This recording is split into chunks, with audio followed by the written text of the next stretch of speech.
A warm July night in the Steel City. Temperature right now 85 degrees as we're getting set for the 65th renewal of baseball's All-Star Game. The fourth time the city of Pittsburgh has played host, the first two times at Old Forbes Field. And now this is the second time here at Three Rivers Stadium, where All-Stars like Willie Stargell and Roberto Clemente played at least a portion of their Hall of Fame careers.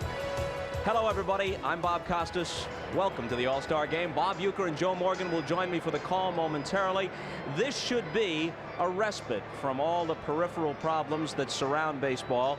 It is the mid-season classic, and let's hope that it is the middle of a full season. And in truth, baseball should be enjoying a renaissance on the field, because right now the game is graced by the presence of the greatest collection of young stars in decades. We're looking forward to seeing them perform tonight. We'll be back, as I said, with the call momentarily, but right now, to take you through the pregame festivities, some interviews, and the introduction of the lineups, let's go to our new colleague, Greg Gumbel, who's down on the field at Three Rivers Stadium. Take it, Greg. Bob, thank you, and good evening, everyone. The sun will not set here in Pittsburgh for another 45 minutes or so, but there are plenty of stars out already. When we come back, we will talk with two of the brightest stars in the American League galaxy, Ken Griffey Jr. and Frank Thomas, when we continue from Pittsburgh after these words from your local station.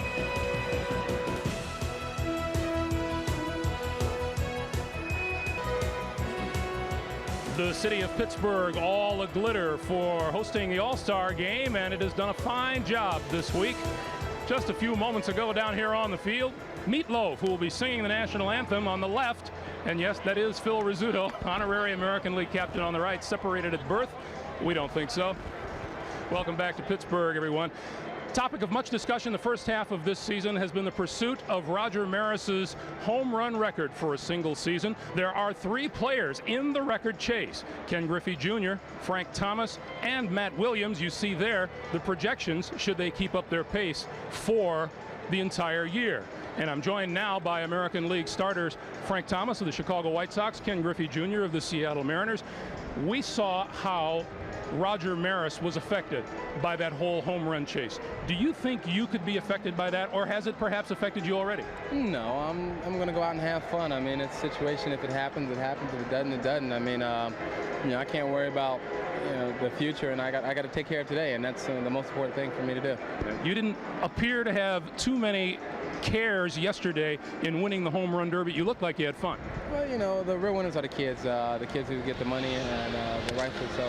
They're the ones who are suffering. We're not, and we're just trying to put a show on for the fans. I mean, we're here for 3 days, and we're going to do the best job we can. Tell me what you thought about the one Frank Thomas hit. Well, the next time he decides he want to make arrangements for a flight like that, I'd like to be on it and ask him what movie he's showing. Let me ask you, Frank, when you were out here yesterday, you didn't appear to have a case of butterflies. You did a little while ago admit to having a case today. I got a big case of butterflies tonight. It's my first start. Ken's a veteran of this game now, so it's something new for me. I'm just gonna go out and have a good time, though. Yeah. Are you having a good time whenever this topic of the home run chase comes up?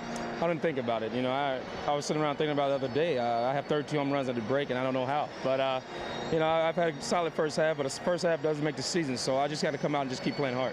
You're putting up terrific numbers in home runs, batting average, and runs batted in. Is there any one of those categories that you would prefer to excel in over the other? Not really. I used to really love the RBI situation, but now I'm getting to the average race thing. I've always hit for a high average, but I never really thought about it. So, I'm not really too particular in any one of the categories. All right. Frank Thomas, Ken Griffey Jr., good luck to you tonight. We'll take a time out here. When we come back, Matt Williams of the San Francisco Giants joins us when we continue from Three Rivers Stadium in just a moment.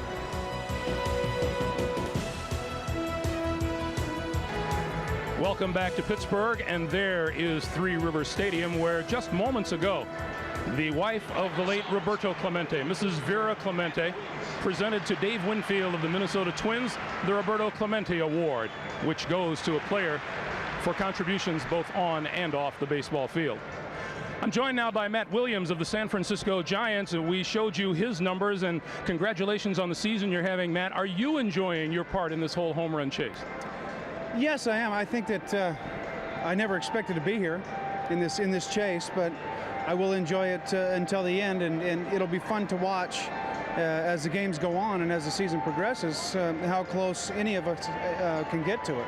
Do you get up in the morning and check the box scores and see what Frank Thomas and Ken Griffey have done? No, I hit my 33rd on last Saturday, and I didn't even know that I was tied with Ken until somebody told me after the game. So, you know, you worry about your own team so much that it's tough to keep up with them too. You and your National League cohorts are on the long end of a 6-game losing streak. What was the attitude in the clubhouse before you came out? Well, it's all a lot of fun, but when 8:30 rolls around, we're going to go out there and try to beat these guys. You know, we've been hearing about it for the last 6 years, and it's about time that it stopped. Matt, thanks very much. Good luck to you tonight. Thanks, Chris. Matt Williams of the San Francisco Giants. If there is a cloud hanging over this game in general and this season in particular, it is that of a possible baseball players' strike. Now, a strike date has not yet been set. Earlier today, I talked with Paul Molitor of the Toronto Blue Jays and asked him if he feels it's harmful to talk about a player walkout date. Well, I don't think it's really harmful to talk about it. I think the most common attitude amongst players is sometime between the middle of August and the 1st of September. You know, it's a difficult thing to do. We want to give the talks every chance to succeed, and if you go too late, you put yourself in a small little box and make it difficult. On the other hand, if you go too early, it sometimes gives the other side a little bit too much of a comfort zone to negotiate very quickly. So we're trying to look at some time in that period and figure out what's best to find a solution for everyone involved. There has been so much gloom and doom about the situation. What do you rate the chances of a player strike this summer? Well, to tell you the truth, I think there's a good chance that there will be a strike, unfortunately. And why I say that is that history has taught me that one of the things the owners like to do before they negotiate fairly is to see if the players are unified. And the only way for them to find that out is if, indeed, they let the players go out and see if there's any division amongst players. But hopefully, once they find that unification, which I indeed expect that they will, we can go ahead and make some quick progress and try to make this as short a work stoppage as possible. One of the big issues that stands between baseball's players and owners is that of a salary cap. Ironically, that is the very issue which is being contested in a New York courtroom these days between the National Basketball Players Association and the NBA owners. Today, a New York judge admonished both sides to settle the issue out of court. Otherwise, he will issue his ruling in 2 days. The baseball world will be watching closely. We'll take a timeout here, and when we come back to Three Rivers Stadium, you will meet the players who will take part in the 65th All-Star Baseball Game.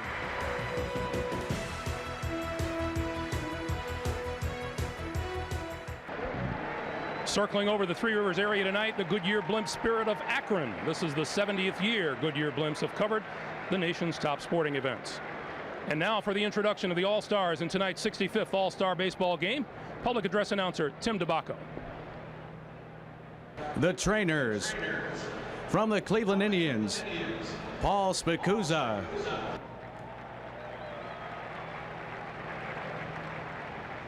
From the Milwaukee Brewers, John Adam.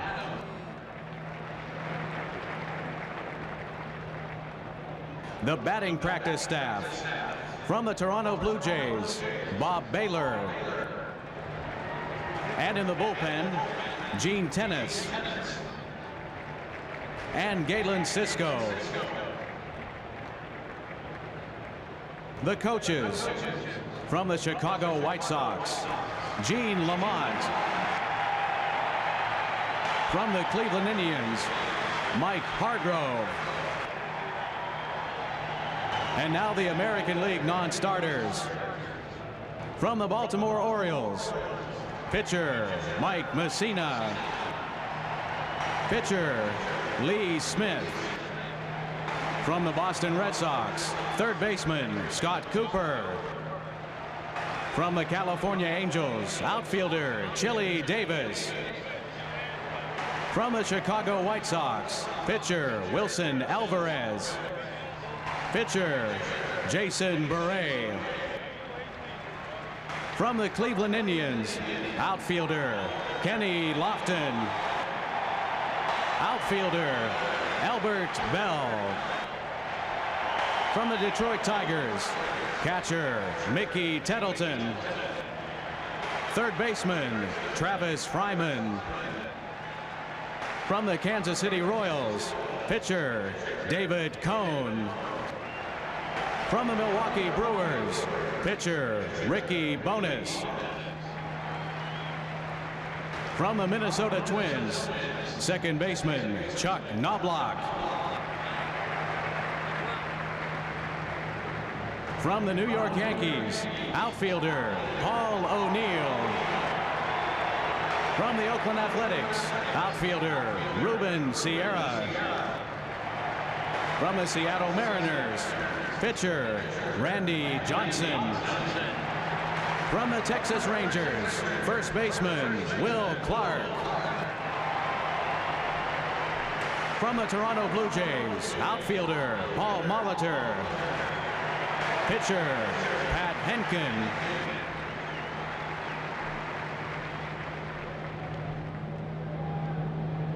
And now, tonight's starting lineup for the American League.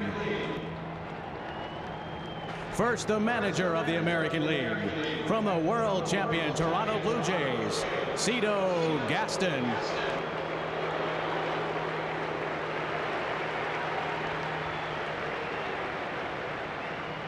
Leading off, the second baseman from the Toronto Blue Jays, Roberto Alomar.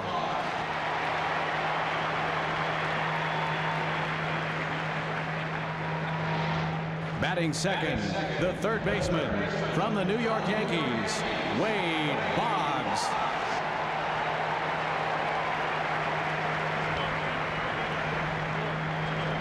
Batting third, the center fielder from the Seattle Mariners, Ken Griffey Jr.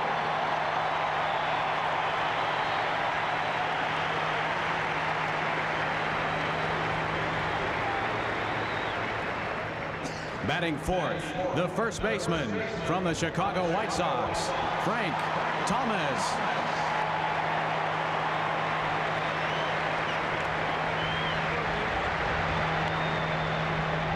Batting fifth, the left fielder from the Toronto Blue Jays, Joe Carter.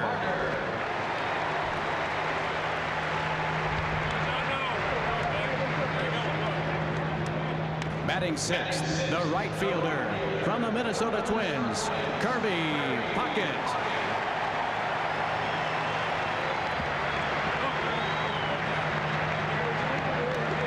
Batting seventh, the shortstop from the Baltimore Orioles, Cal Ripken Jr.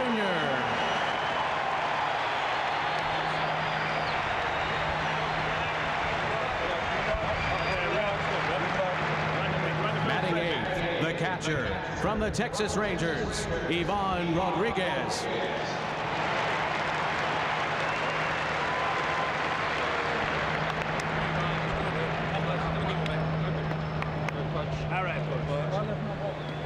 And batting ninth and warming up in the bullpen from the New York Yankees, pitcher Jimmy Key.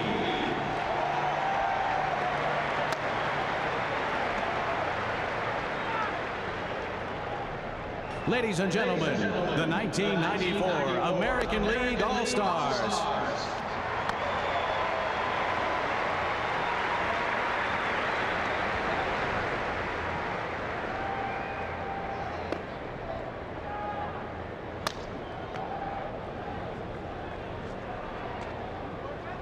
And for the National League,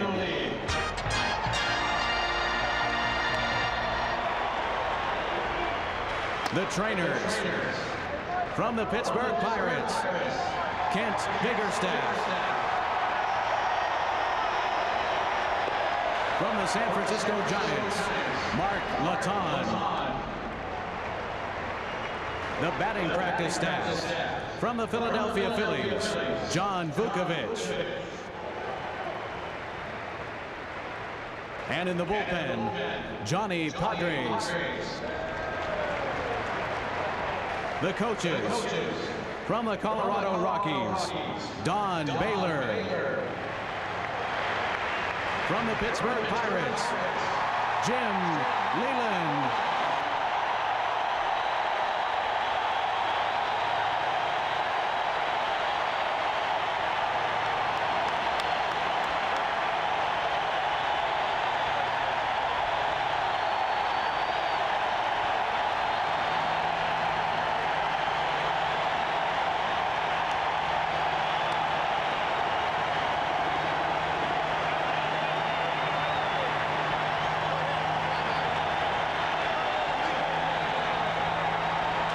San Francisco Giants, Dusty Baker. Now the non-starters. For the Atlanta Braves, first baseman Fred McGriff. From the Chicago Cubs, pitcher Randy Myers. From the Cincinnati Reds, shortstop Barry Larkin. Pitcher Jose Rijo. From the Colorado Rockies, outfielder Dante Bichette. From the Florida Marlins, outfielder Jeff Conine. From the Houston Astros, first baseman Jeff Bagwell. Second baseman Greg Biggio. Third baseman Ken Caminetti. Pitcher Doug Drabeck.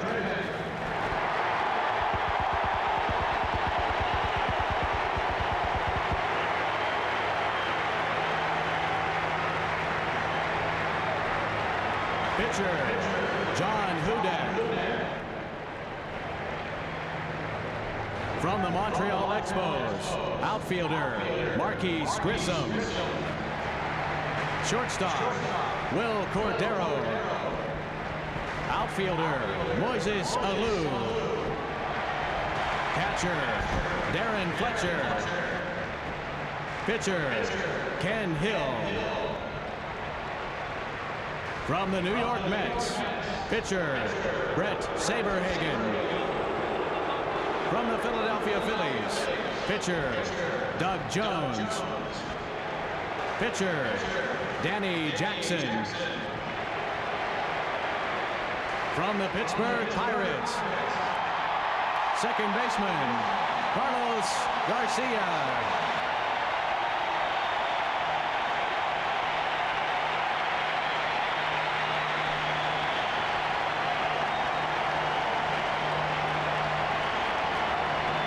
From the San Francisco Giants, pitcher Rod Beck. From the Philadelphia Phillies, voted as a starter to the All-Star team, but unable to play due to injury, outfielder Lenny Dykstra.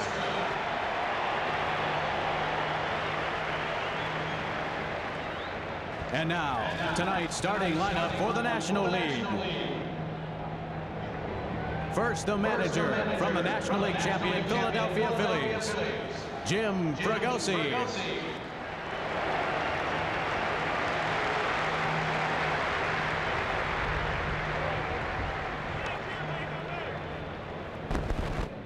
Leading off, the first baseman from the St. Louis Cardinals, Greg Jeffries.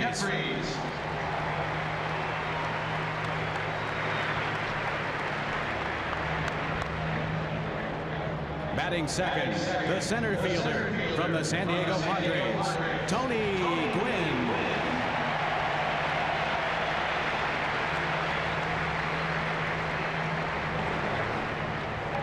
Batting third, the left fielder from the San Francisco Giants, Barry Bonds.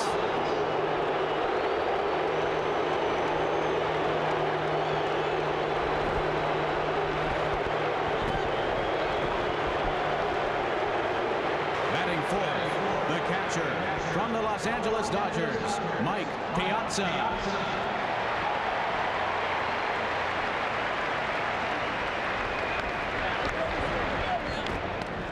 Batting fifth, the third baseman from the San Francisco Giants, Matt Williams.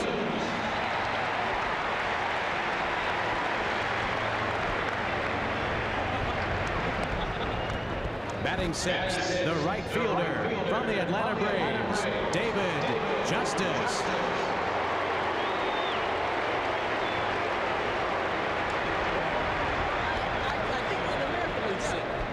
Batting seventh, the second baseman from the Philadelphia Phillies, Mariano Duncan.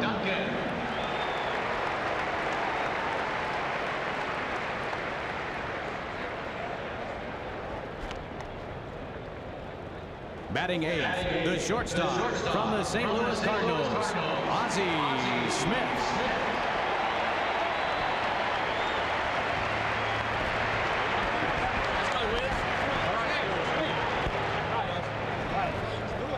and batting ninth and warming up in the bullpen from the Atlanta Braves, pitcher Greg Maddux. Ladies and gentlemen, your 1994 National League All-Stars.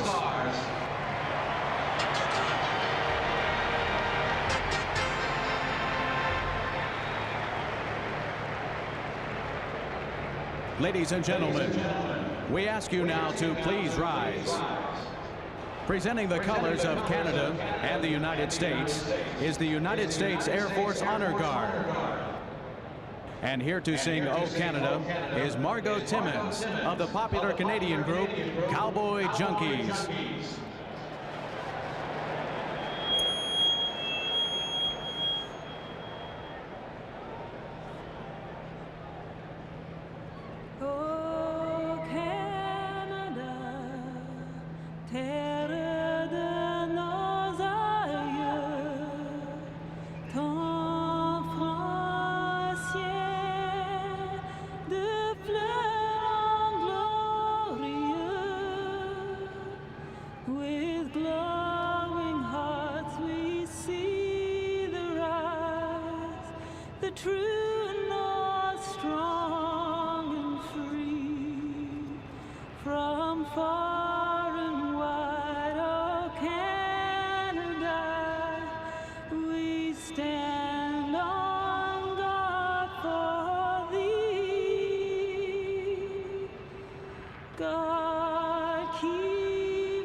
And now, to honor America, please join Grammy Award-winning MCA recording artist Meat Loaf as he sings the Star-Spangled Banner.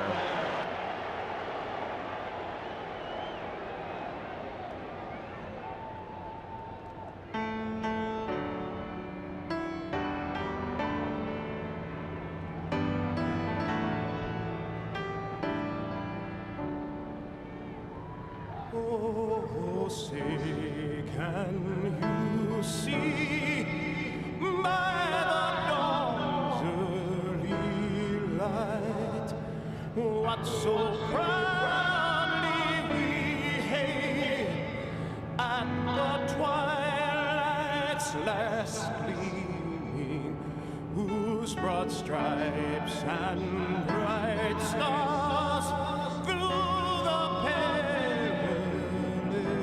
fight o'er the ramparts we who watched, who were so gallantly streaming, and the rockets red glare, the bombs bursting in air, gave proof through the night that our flag was still there. Oh, say does that star-spangled banner yet wave o'er the land of the free and the home of the brave?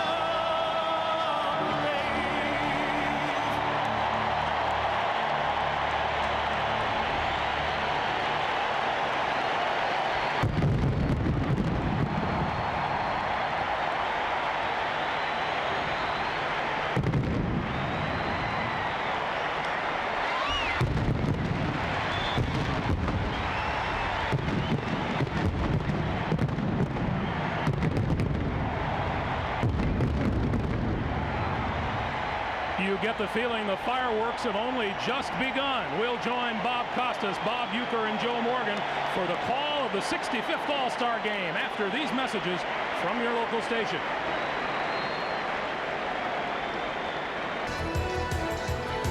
They opened up some of the seats that normally aren't available for baseball for this All-Star Game, increased the capacity by some 10,000, so better than 58,000 are on hand in this sellout crowd tonight for the 65th renewal of the All-Star Game. Welcome back up to the booth, and the first time to say hello to my new partners, Mr. Baseball Bob Uecker and Hall of Famer Joe Morgan, 2-time MVP, 10-time selectee to the All-Star Game. Can you offer a memory or two of this game?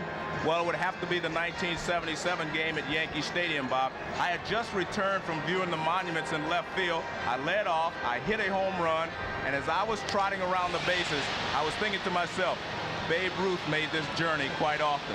And it was very exciting, and I don't even think I touched the bases. I can't remember that. Do you see Reggie there leaning disconsolately against the wall? Jim Palmer, by the way, served up the home run pitch. Now, in your case, Uecker, I realize this isn't fair to ask you to narrow it down to a single moment, but an All-Star memory for you? Well, it would have to be 1966 for me, Bob. The St. Louis Cardinals invited me back for the All-Star game that year. I worked the concession stands on a very hot day and really didn't catch a break there either. They gave me hot chocolate. I mean, I couldn't believe it, 106 degrees. A typical bad break, a setback for you. What a day. Well, you know, your old mates once were riding an 11-game winning streak. You were part of that. Now the National Leaguers have lost 6 in a row. Your thoughts on that? Well, if you look at this game on paper, the American League should win simply because of their depth and their power. But since we're going to play this game, attitude becomes important. And when I traveled through the clubhouse, the National Leaguers all felt like this was their year. And the biggest thing they felt like, they have the best pitcher in baseball going for them tonight in Greg Maddux. Well, Cito Gaston felt the same way. He was adamant about it, as a matter of fact. When you're talking about people like Frank Thomas, Ken Griffey, Kirby Puckett, Joe Carter, Cal Ripken Jr., and I think Ivan Rodriguez, one of the really outstanding catchers in all of baseball, Joe. I'm taking the Americans to make it 7 straight, buddy. And here's a look at the American League lineup put together by Cito Gaston and faced tonight by starter Greg Maddux, Roberto Alomar at second base. From the Blue Jays, the Yankees, Wade Boggs at third. Ken Griffey Jr. starts in center field for the 5th consecutive year. Frank Thomas, and we'll tell you about his truly remarkable numbers when he comes to the plate. The White Sox first baseman will hit cleanup. Joe Carter in left, the game-winning home run, of course, in the World Series last year against the Phillies. Kirby Puckett, an all-star perennial, is in right field from the Twins. Cal Ripken Jr. making a record 11th consecutive start at shortstop for the American League. Ivan Rodriguez, the Texas Rangers young catcher, second all-star appearance at age 22. And Jimmy Key from the Yankees, with a record of 13-2, will pitch. Ozzie Smith is standing at shortstop for the National League. He's the oldest player in the game, but still spry. This might be his last all-star game, so he seized the moment. The trademark flip when he hit the diamond at Three Rivers. Do it, Wizard. The shadows growing longer for Ozzie Smith at age 39. Roberto Alomar stands in, and Maddux starts him with a strike. How appropriate that the first hitter in this All-Star game should hail from Puerto Rico, the homeland of the great Roberto Clemente. They dedicated a statue to him outside Three Rivers earlier this week. The 0-1 pitch. Moves him back 1-1. The plate umpire is Paul Runge from the National League.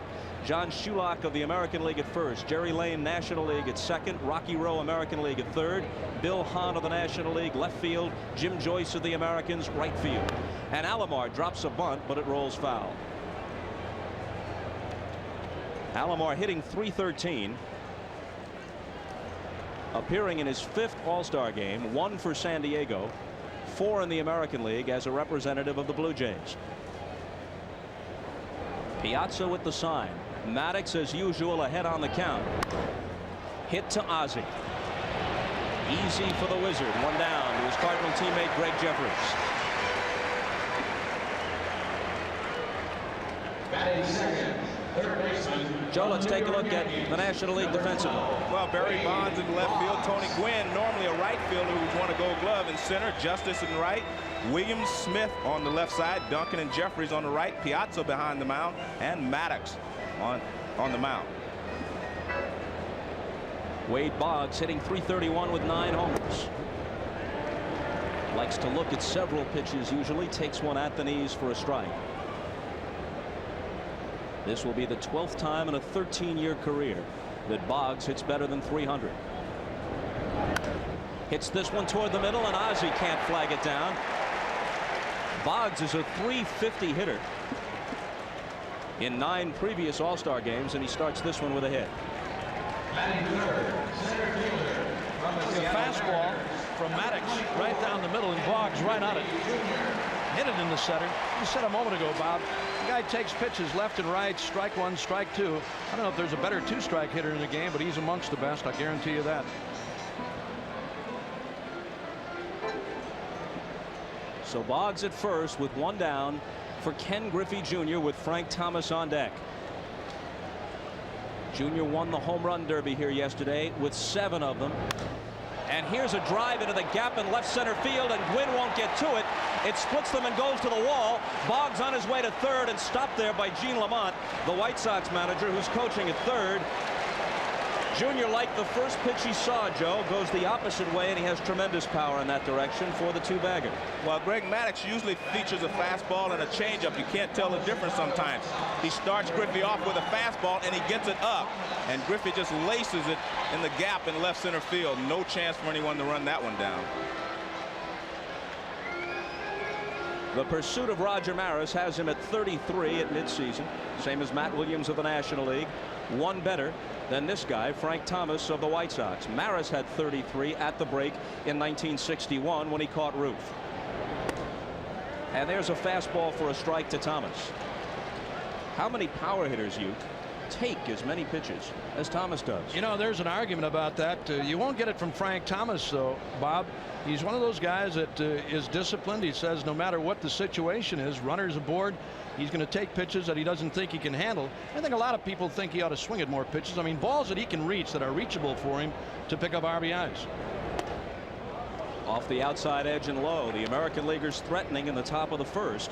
Boggs at third, Griffey at second. Yeah, that guy at Chicago hitting behind him, Julio Franco, is having a heck of a year because of it. A ball and a strike to the Big Hurt.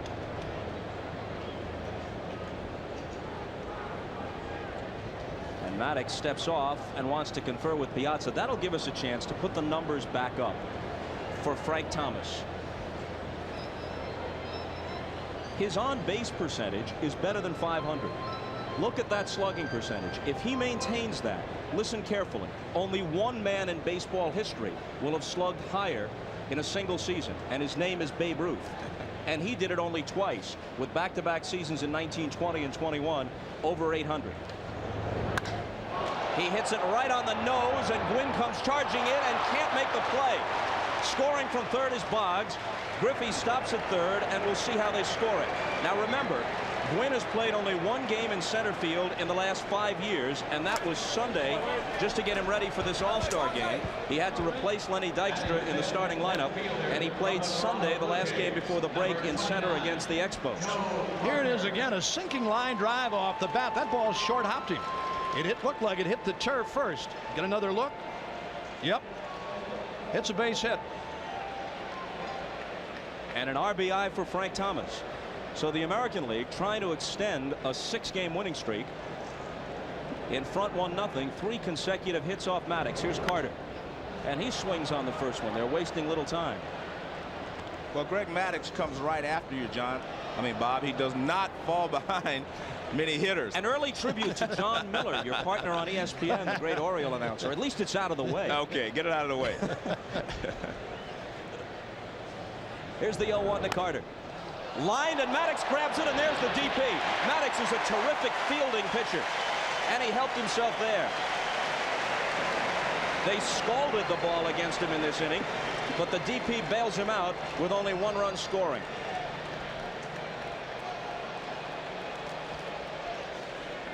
National Leaguers coming up. Bottom of the first coming up in Three Rivers. There's a Pennsylvania boy, the Bills quarterback Jim Kelly. Training camp still a ways off, and tonight's National League lineup presented by Budweiser. Greg Jeffries from the town where they brew Bud, St. Louis, will lead it off. Gwynn, Bonds, Piazza to follow. Williams, Justice, Duncan, Smith, and the pitcher Maddox, the 4-time Gold Glove award-winning Maddox, who got himself out of a tough first inning by starting the line drive DP. Jeffries, the former Met and Royal switch hitter, batting right against Key. Fastball high to start it.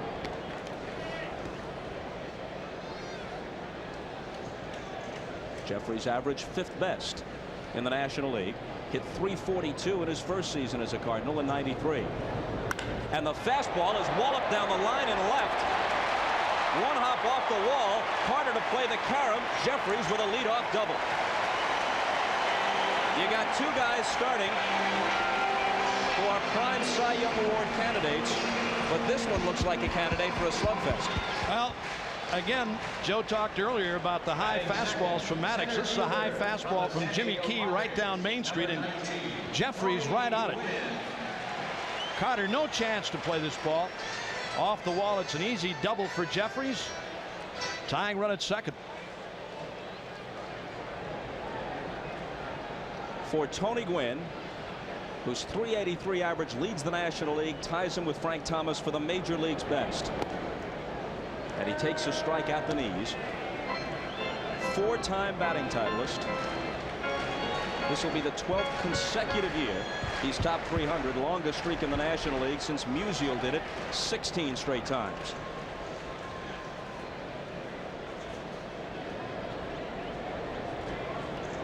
Barry Bonds on deck.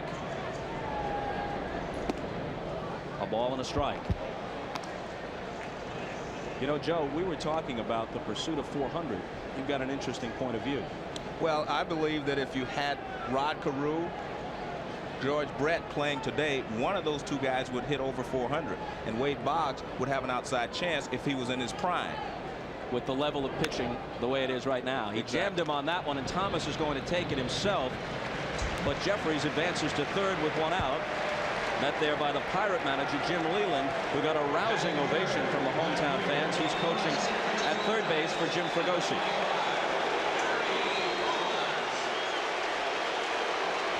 Now it's Carter, Griffey, and Puckett in the outfield left to right. Boggs at third, Ripken at short.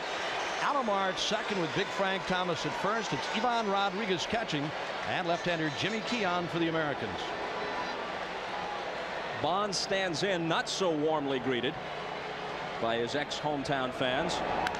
And he drives one to right, but he didn't get all of it. Back on the track is Kirby Puckett, and a stride or so from the wall, he makes the catch. Credit Bonds with a sacrifice fly as Jeffries comes across to tie it at 1 apiece.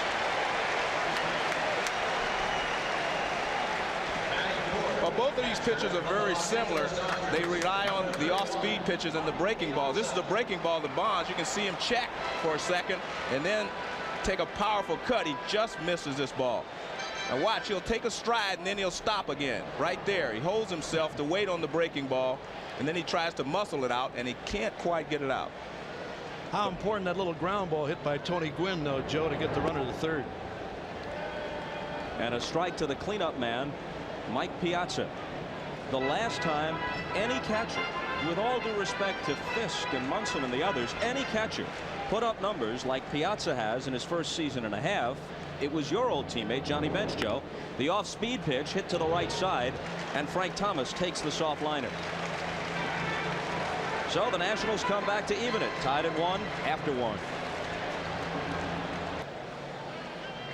It'll be Puckett, Ripken, and Rodriguez to face Greg Maddox as we start the second.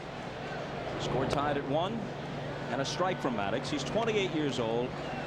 Great command of all of his pitches. Cut fastball, slider, the circle change with drop action. He'll throw any of them at any point on the count. Kirby swings and misses.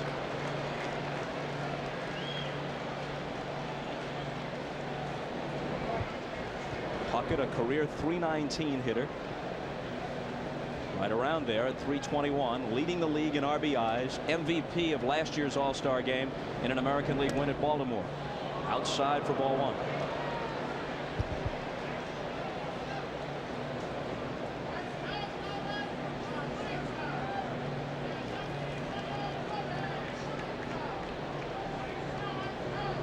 Maddox works 1 and 2. Got in on his fist, slow roller. Matt Williams cuts in front of Ozzie. Very sure-handed third baseman from the Giants. He's got a couple of Gold Gloves on his shelf. Very good defensive third baseman. Great hands and a very accurate arm. And when Greg Maddux gets ahead of you, very rarely do you get a pitch to hit. Now this is Matt Williams charging. Throws on the run, very accurate.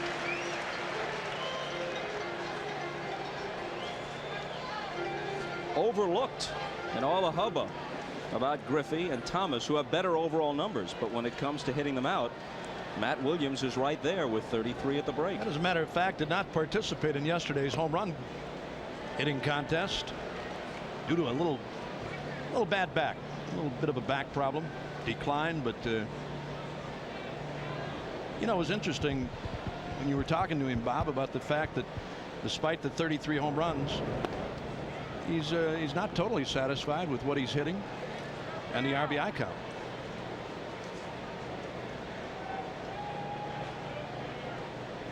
Ripken wasn't satisfied with what he was doing last year at this time. 229 at the break, although he started in his home park of Camden Yards. Cuts and misses. But this year he's up to 306. And he is now 147 games behind Lou Gehrig's once unassailable mark of 2,130 consecutive games played, assuming no strike, which is a huge assumption. He could break it in late June of next season. The 1-2 pitch. You know, we take it for granted like he's in the home stretch. A piece of cake, 147 games. Maybe for him, but there are only 3 players active in the major leagues right now with a streak as long as 147, to put in perspective what this guy has done.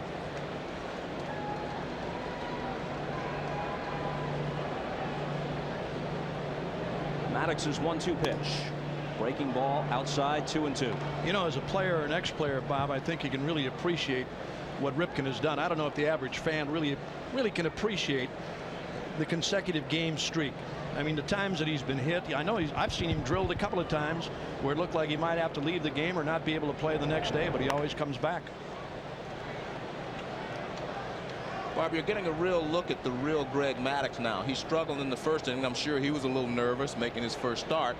And now you see the hitters not getting good swings at him. When he gets ahead in the count, he never gives you a pitch to hit. Hasn't done that well in previous All-Star outings. Ken Griffey Jr. took him deep in San Diego a couple of years ago. Another 2-2 pitch to Ripken. A chopper to Duncan, and Mariano Duncan. We talk about all the young stars, but here's the flip side. Appears in his first All-Star game. In this, his 9th season in the big leagues. He's been playing a lot of third base for Jim Fregosi and the Phillies, with Dave Collins on the disabled list, but voted the starter at second after the retirement of Ryne Sandberg. This is the first time since 1985 anyone other than Sandberg has started at second base for the National League. It was Tommy Herr of the pennant-winning Cardinals in 1985. Here's Rodriguez.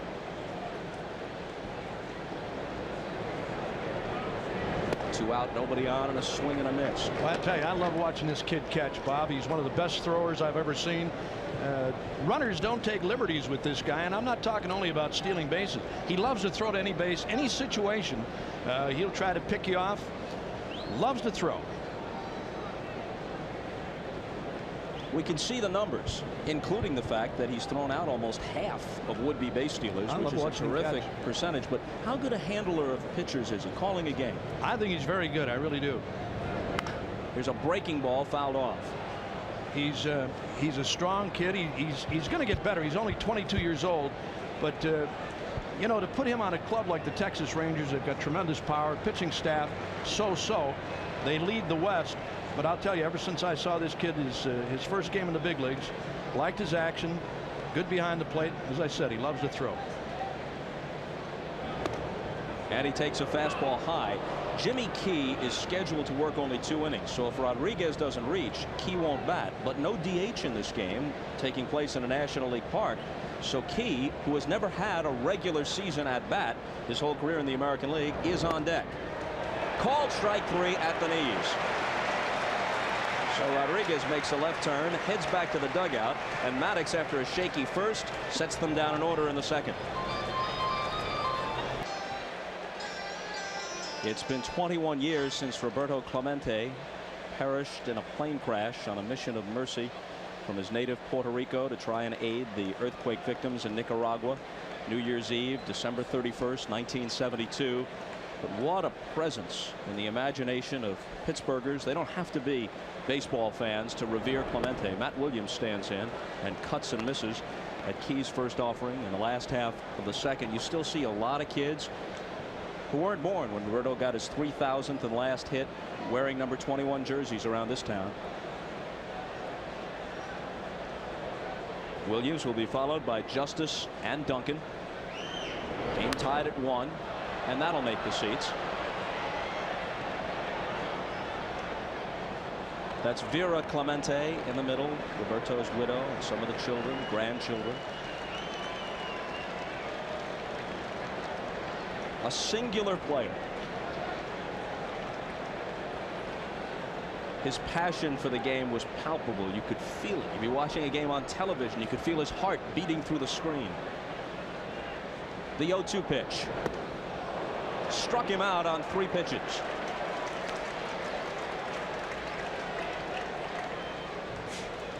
Well, both these pitchers use the off-speed pitches to keep the hitters off balance. He wasn't fooled by the break of the ball there. He was fooled by the speed. And watch, this is a slow curveball. He tries to wait on it, can't wait. Good pitch there by Jimmy Key. Talk about the ultimate craftsman.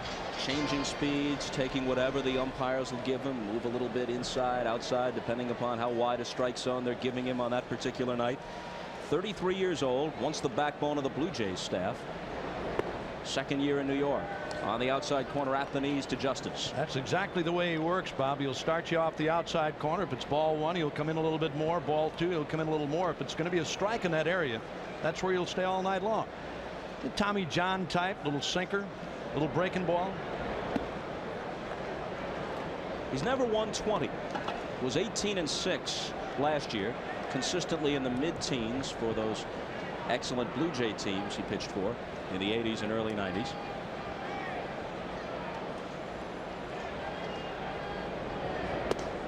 And another strike to Justice, 1-2. That's what you're talking about right there, Bob. Just a little bit above the knees. David Cohn of the Royals will follow him to the mound. A starter can work 3 innings, but Cito says he'll use Jimmy Key only 2. On the other hand, Jim Fregosi told us Greg Maddux would work the full 3 unless he came to bat before that. So the National Leaguers would have to put 2 men on for Maddox's spot to come up, and in that case Fregosi would hit for him. And either next inning or the one after, Ken Hill of Montreal will follow him. Justice trying to wait on that one, but he just lofts a soft fly ball to Ken Griffey Jr. in center.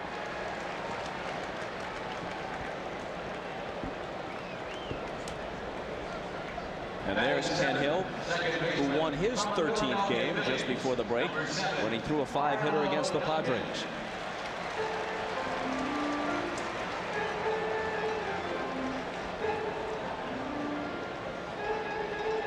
Two down, nobody on. Mariano Duncan.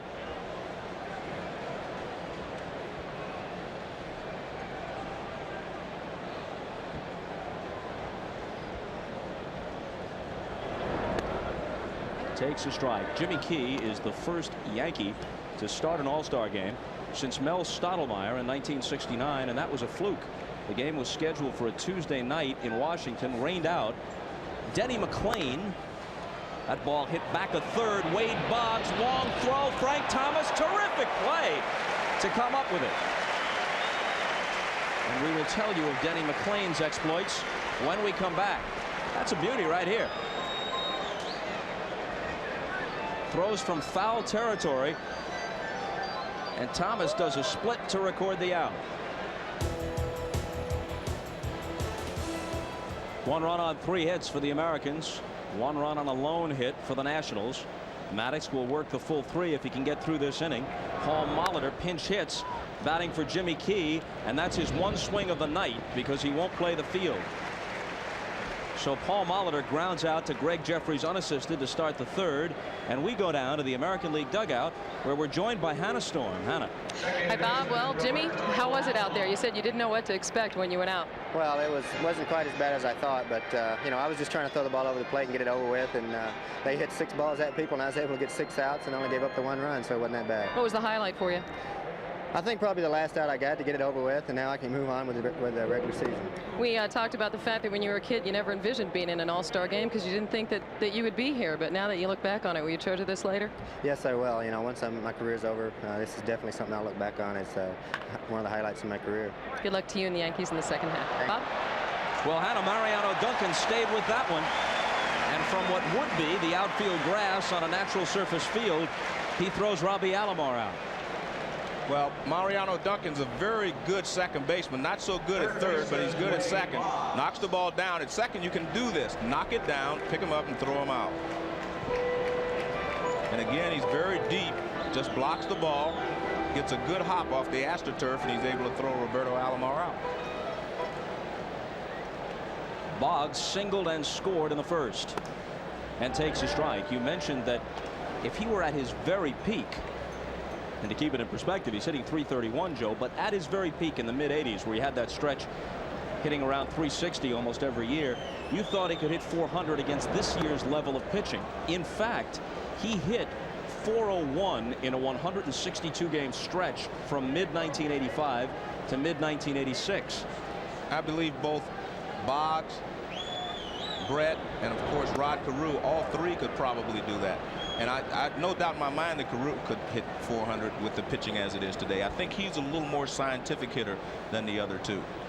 And Tony Gwynn hit .399 from last July 1st to this June 30th. So in the vicinity. 2-2. What about that guy at first base tonight for the Americans, Joe? We talked about him yesterday too. I mean, as many times as he walks and playing on the artificial surfaces that are featured in a lot of parks now. I mean, watching that guy day in and day out, you'd think he'd have to be included in that trio also. A called strike 3 finishes Boggs. Tough start for Maddox, but he works 2 perfect innings to close.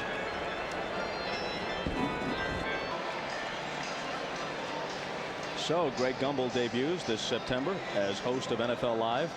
We've got a new pitcher as we move to the bottom of the third, David Cohn for the American League, and he's going to face Ozzie Smith to start it. And before Ozzie steps in, let's hear what his counterpart at shortstop, the Orioles' Cal Ripken, says about the Wizard. I'm very envious because I'm a big, cumbersome type of person, and I have to really rely on my positioning to cover this ground. Here he is someone that is very graceful and quick, and he stands right in the middle saying, if it's a left-hand hitter or a right-hand hitter, I can catch that, I can catch this, I can make all the plays. So I enjoy watching all the different types of shortstops, and most of the time I'm envious of their abilities. He's the one I think everyone's envious of. Ripken had a year once where he made only 3 errors, and that's the record. Ozzie jumps on the first pitch, and a meek fly ball to center field that Ken Griffey Jr. takes care of. Ozzie defined the position for a generation, though. 13 Gold Gloves, and his election this year, when Barry Larkin is really the superior player at this point, Ozzie 39 years old, is kind of in the category of a Lifetime Achievement Award, but he deserves it.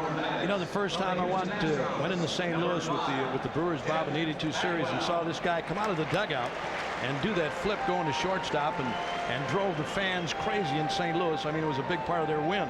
This guy is really something, and to watch him do it here tonight, again, I tried it earlier during batting practice. No good. Does that hurt?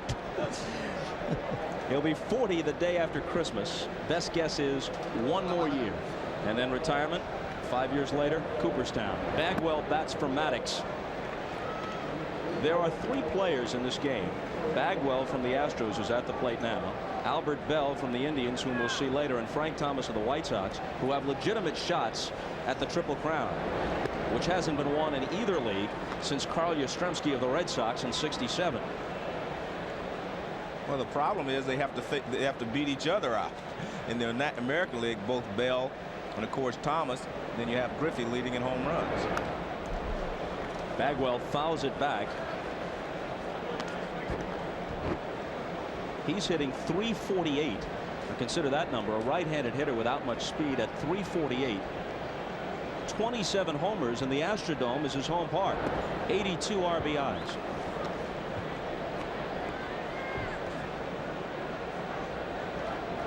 Started out as the property of the Red Sox. A trade they no doubt regret. Full count. We watched him yesterday in the home run hitting contest following Ken Griffey Jr. and the American League dugout going crazy.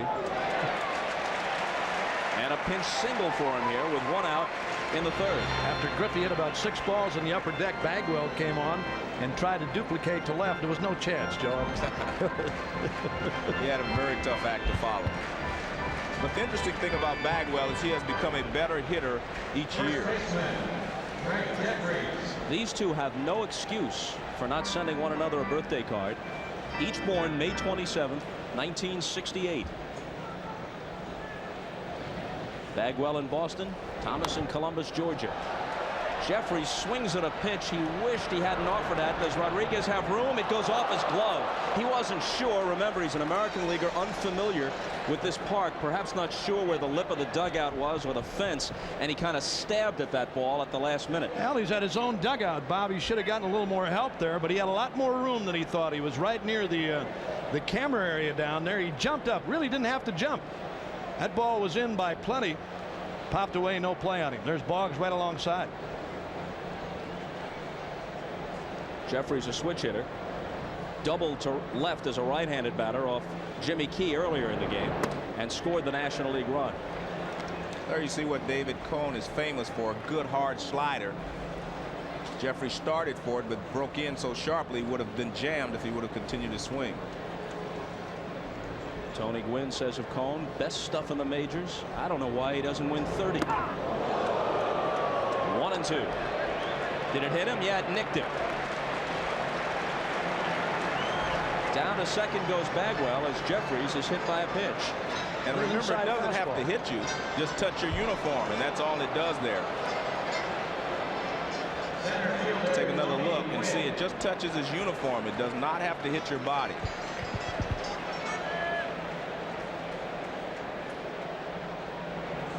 And now with a runner at second, Rodriguez to talk it over with Cone. They feel a lot better on the uniform than they do in the ribs, Joe. I know that. We were talking earlier about it. The fact that here it is again. Little inside fastball, an 0-2 pitch from Cone, and not a bad pitch at all. Not a bad zone. He just nicked the uniform of Jeffries, but he hit him. Gwynn grounded out his first time. Takes a fastball high. This may be Gwynn's best year overall because he's driving in runs. He has 49 runs batted in, which is a lot for him. He probably surpassed his career high this year. He's the only Padre on the team, but there are 6 former Padres combined in the game, the most of any team, which makes a statement about the state of their franchise. He's ahead 2-0, and that's when he's most dangerous. Hits it hard down the right field line and in there for extra bases. Bagwell scores. Jeffries with good speed to third. Leland waves him home. They have trouble with the carom. Alomar's relay. Safe. He slid around the tag. And Gwynn comes up with 2 RBIs on the double down the right field line. Great slide there by Jeffries at home plate. The throw actually beat him. Rodriguez could not block him off the plate. But you mentioned Tony Gwynn. When he gets you 2-0, he can take the ball any place he wants. He decides to pull it, and he finds the corner. And now the ball will bounce away from Puckett. Puckett gets there. Now it bounces away. Jeffries being waved all the way. And watch the slide. Beautiful slide, eluding the tag of Rodriguez. Bonds had a sacrifice fly his first time. Swings on the first one and doesn't get it. Here it is again. Jeffries coming around the outside of Rodriguez. Rodriguez had the plate blocked up front, Joe. He came around. Jeffries came around the outside. Look where he's got his foot. He's got the plate blocked. Jeffries with a beautiful slide to get the back part of the plate.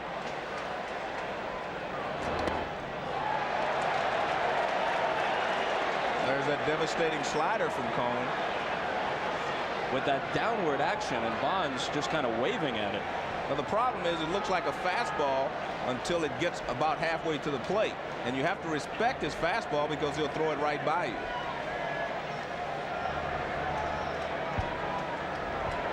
Gwynn at second, one out. National League leads it 3-1. There goes the bat, and there goes Bonds back to the dugout, made to look foolish by David Cone. And the fans here get on him. In contrast to Drabek, a former Pirates Cy Young Award winner who left to go to Houston as a free agent, Bonds did the same after winning 2 of his 3 MVP awards wearing a Pirate uniform, and they booed him mercilessly during the introductions. Well, this looks more like a curveball. You can see the spin on it, a little more downward action, but just as effective as the 2 hard sliders to Bonds.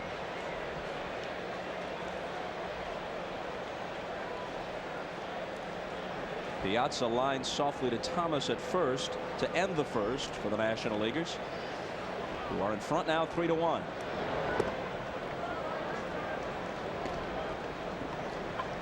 Here's Bonds again, a devastating breaking ball that time. There goes the bat into the dugout. And guess who caught it? The golden hands of Ozzie Smith. He can catch anything. The man who can bare hand a bat. 1-1.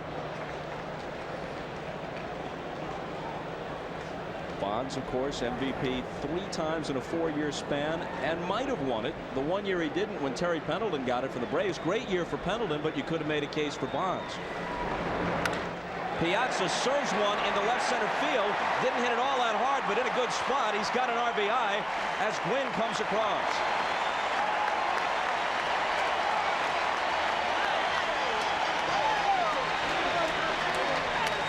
Another breaking ball from David Cone that stayed up. Piazza waiting back nicely.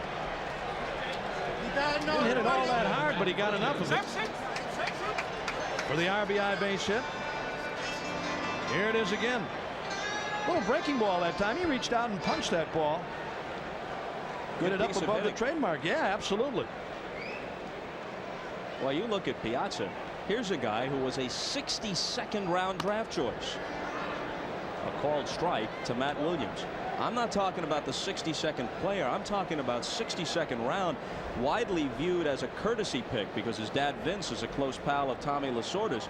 He develops possibly into one of the great players of his generation. After a year and a half, all the signs are there.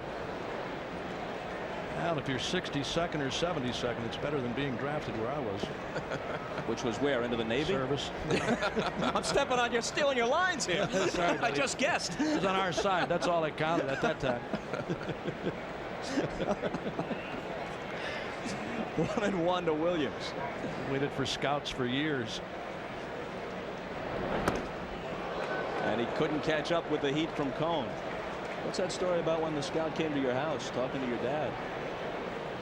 Oh, yeah, when they signed me? Yeah. Oh, yeah, the $3,000 bonus. Yeah. My dad couldn't afford it, but he gave it up. Braves took it.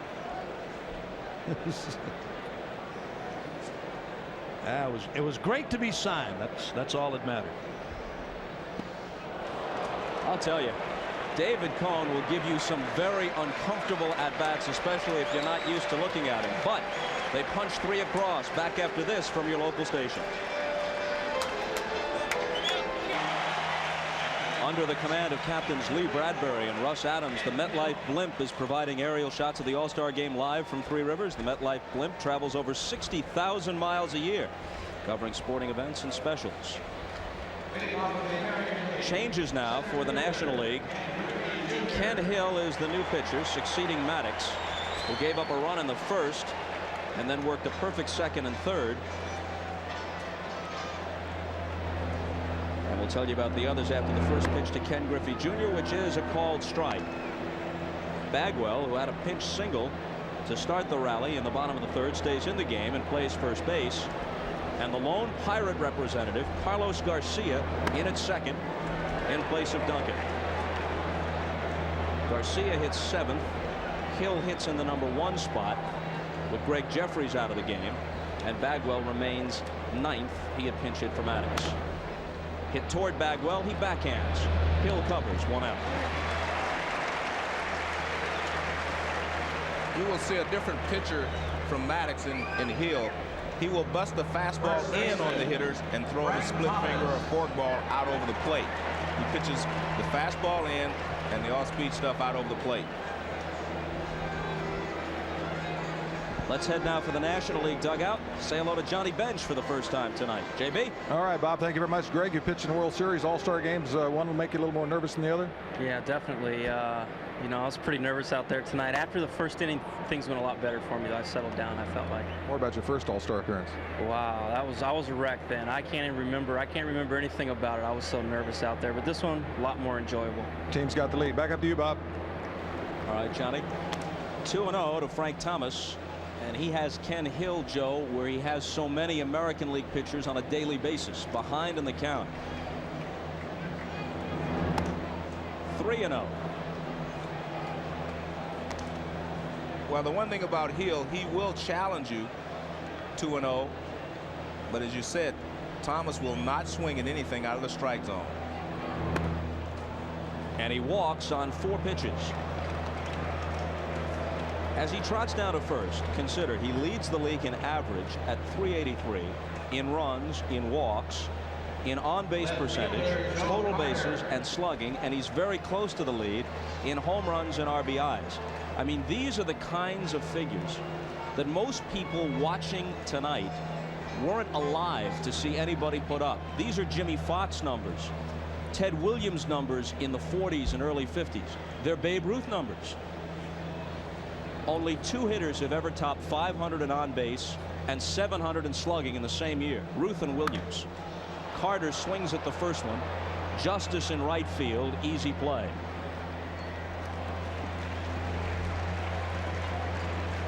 Well, you know, when you talk to this guy too, Bob, and about the walks and not swinging at pitches that are pretty close to the strike zone. I mean, he tells you he's going to stay disciplined the way he is. He'd rather take the walk. But on the other hand, when you've got runners aboard, you got a guy at second, a guy at third, where a long fly ball might get him in. I mean, .383 is outstanding. It's great. Slugging percentage .795, .515 on base.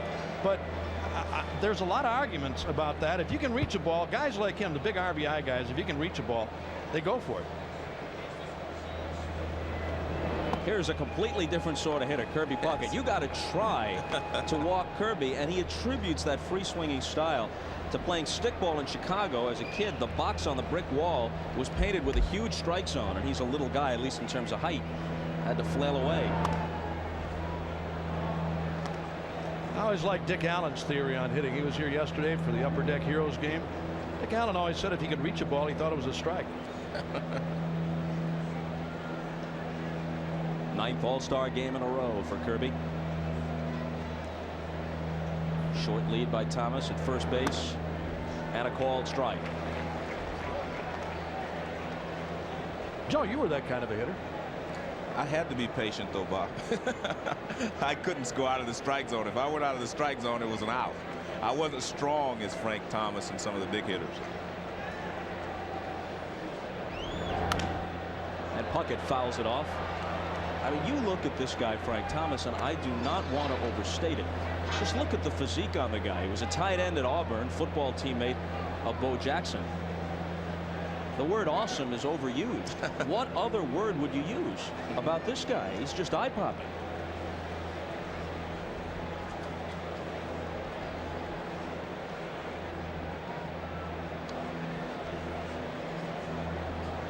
The 2-2 pitch. And Puckett squibs it down to Bagwell. And that finishes the American League in the top of the 4th. Frank Thomas and company trail it 4-1. We talked to Ken Griffey Jr. yesterday about a childhood all-star memory. He picked one that came when he was 10 years old, and it was a natural choice. Listen. I was jumping around and my dad got up to bat, and I think it was against Tommy John. And I go, he's going to hit a home run. And I ran downstairs and I ran back upstairs and grabbed my bat, and he swung and hit it. I go, there it goes. And my uncle and aunt jumped up and said, how in the world did you know? I said, well, I just felt it. Well, Bobby must have felt it because Tommy John threw a super sinker, and it was very hard for a left-hander to hit that ball in the air. Justice starts it, and Cone starts him with a strike on the outside corner. You played with Griffey Sr. and probably saw Griffey Jr. around the ballpark as a kid a lot, right? There were a lot of great young players in that clubhouse that are in the major leagues now. Saw Ken Griffey Jr., Hal McRae's son Brian, Eduardo Perez, Pete Rose Jr. A lot of players who went on, Pedro Bourbone's son, a lot of players are now going to be in the major leagues in the next couple of years. Justice bounces one foul toward Thomas. Senior very different in terms of his build, 5'11", stocky. Junior much lankier, has a more natural home run swing. Senior never hit more than 21 in a season. One of the things that I'm bothered by, Bob, is that because of the exploits of their sons, Bobby Bond has been overshadowed, and so has Ken Griffey Sr.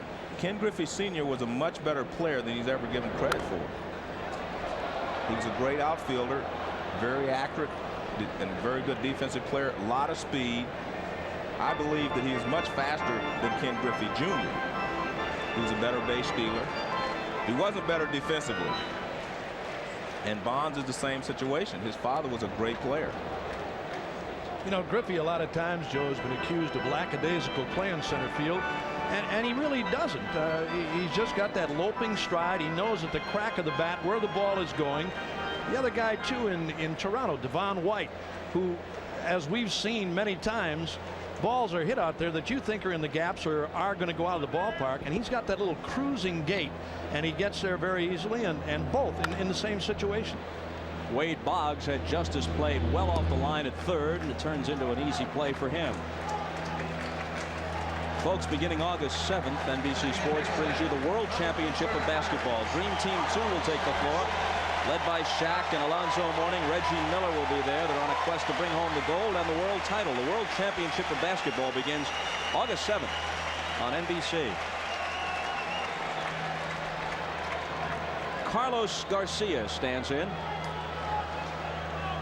Kid is really a natural shortstop with a great arm, but they have Jay Bell, an all-star last year for the Pirates, so he's at second base these days. Chopper towards short. Ripken glides left and tosses him out.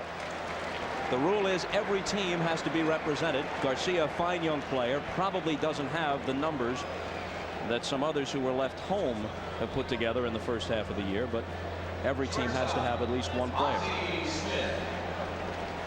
And of course, you're never going to have a city host the game and not include somebody from their club. I think that's fair.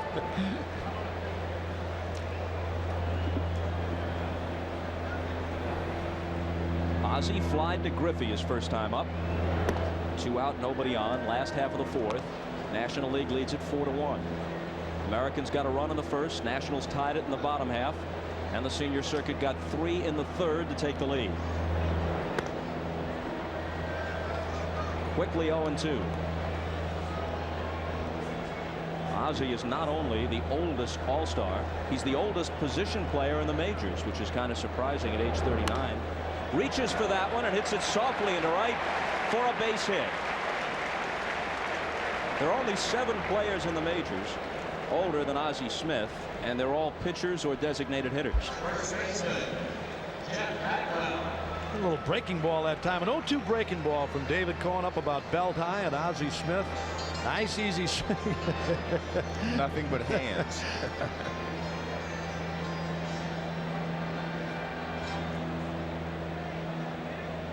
So Ozzie aboard with 2 down. Used to be a prolific base stealer, but he swiped only 4 this year. How about Bagwell's stance? Not only the stance, Bob, but he has an unusual stride. He spreads out a lot, but instead of striding forward, his front foot actually comes backwards. It will come back and not go forward like all the other hitters do. In the dirt, and Rodriguez comes up with it. Bagwell, despite the numbers, probably your first half MVP in the National League, 5th in the voting. Playing for the Astros has a lot to do with that. The Astros have 5 players on the team, all reserves, most of any team in either league. But they haven't had an elected starter since Cesar Cedeno 21 years ago. At the knees, says the plate ump Paul Runge. Actually, I have to amend that statement. With the late additions of Will Cordero and Marquise Grissom, the Expos now also have 5. 4 Blue Jays. That's the most of any American League team. Ozzie dives back. They cannot forget about Ozzie at first. He can steal a base. I'd love to see him run tonight. I want people to see this kid throw.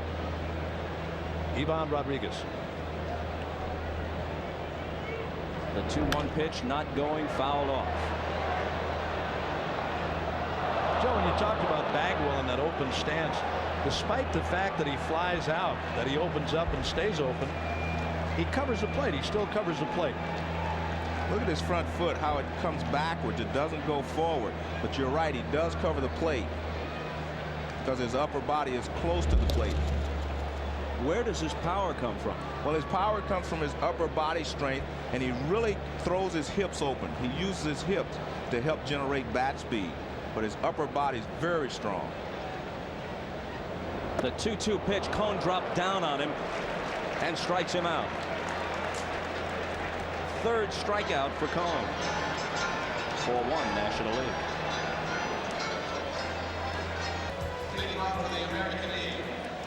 Jim Fregosi trying to work everybody in. Marquise Grissom of the Expos, a natural center fielder, is there now. David Justice of the Braves is out of the game. Tony Gwynn moves to his more comfortable position. He's in right. Bonds remains in left.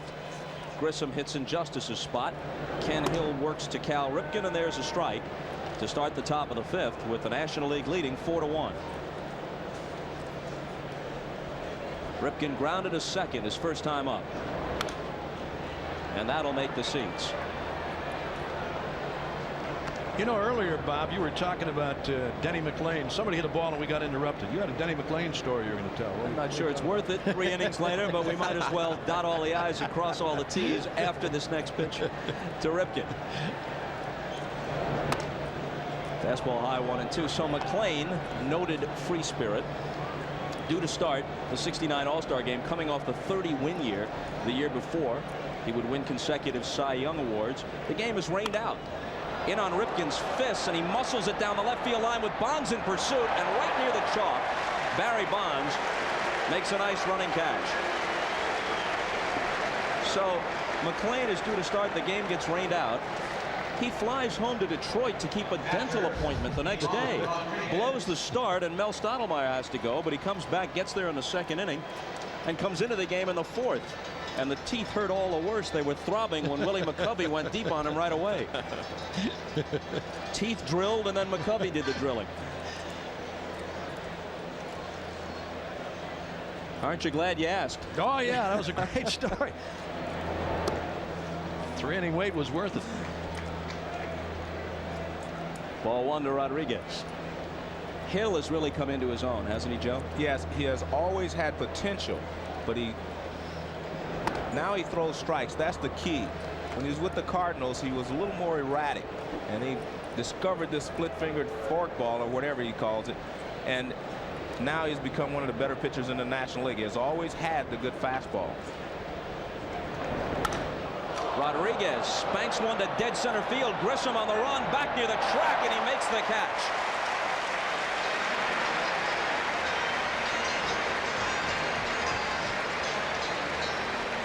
Well, 2 good plays in the outfield for the National League here in the 5th. Well, here it is again. Grissom going back on the drive off the bat of Rodriguez. He made it look rather easy. High fastball that Rodriguez got into. You think Gwynn makes that catch, Joe? Well, he may have made that one, but the first ball that was missed by Gwynn, I believe Grissom would have caught because he's a natural center fielder. He caught that one because he'd been playing a lot deeper. And the play by Bonds on the hitter before it. Those are the 2 best left fielders and center fielders in the National League right now. Chili Davis now will pinch hit for Cone. Randy Johnson is warming up. He swings on the first one, and he's thrown out.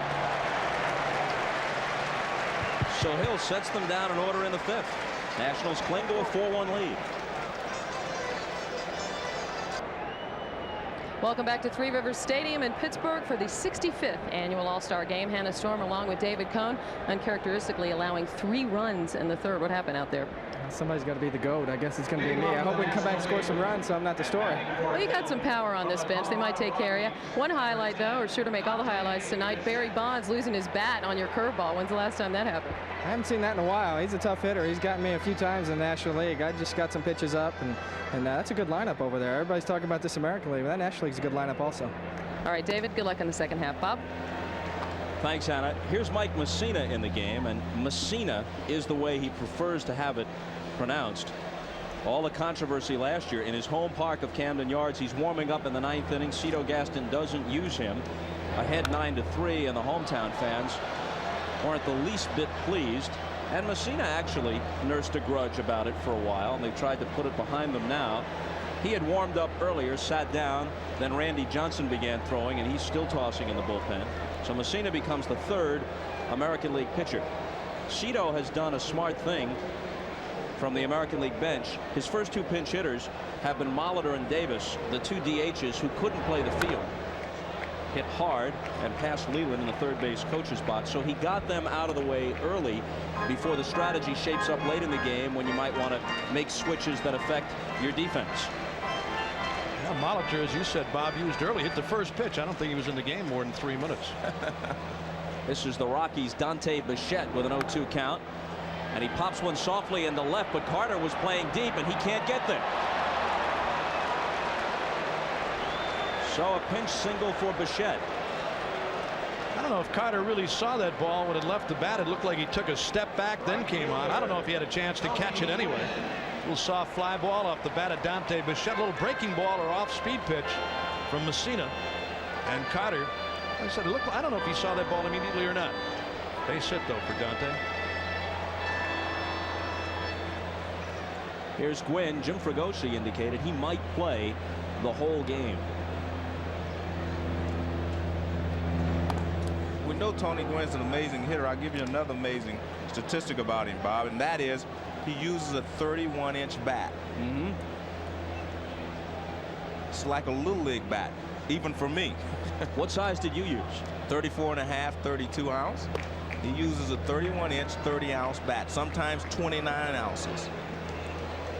Gwynn is 34 years old, thinking man's hitter, disciplined, focused, constantly watching the videotape. You know, if he's not leading the league every year, up amongst the leaders, right at the top, you think something's wrong with him. Tries to go the opposite way. Carter closing ground on it, and Joe is able to get to this one. Bichette retreating to first base. Well, last year, Gwynn hit .358 and didn't win his 5th batting title because Andres Galarraga came out of nowhere to hit .370.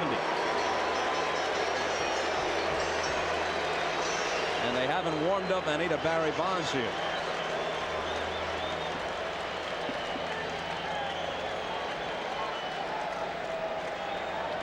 Bonds a sac fly that drove Puckett to the wall and right in the 1st and looked bad fanning against Cone in the 3rd. Messina works to him. There's a strike. You go back a ways with the plate umpire, Paul Runge, don't you, Joe? Yeah, Paul Runge and I were teammates on the Durham Bulls in 1963. Of course, that was before Susan Sarandon came by. We didn't get a chance to meet her, but we were teammates.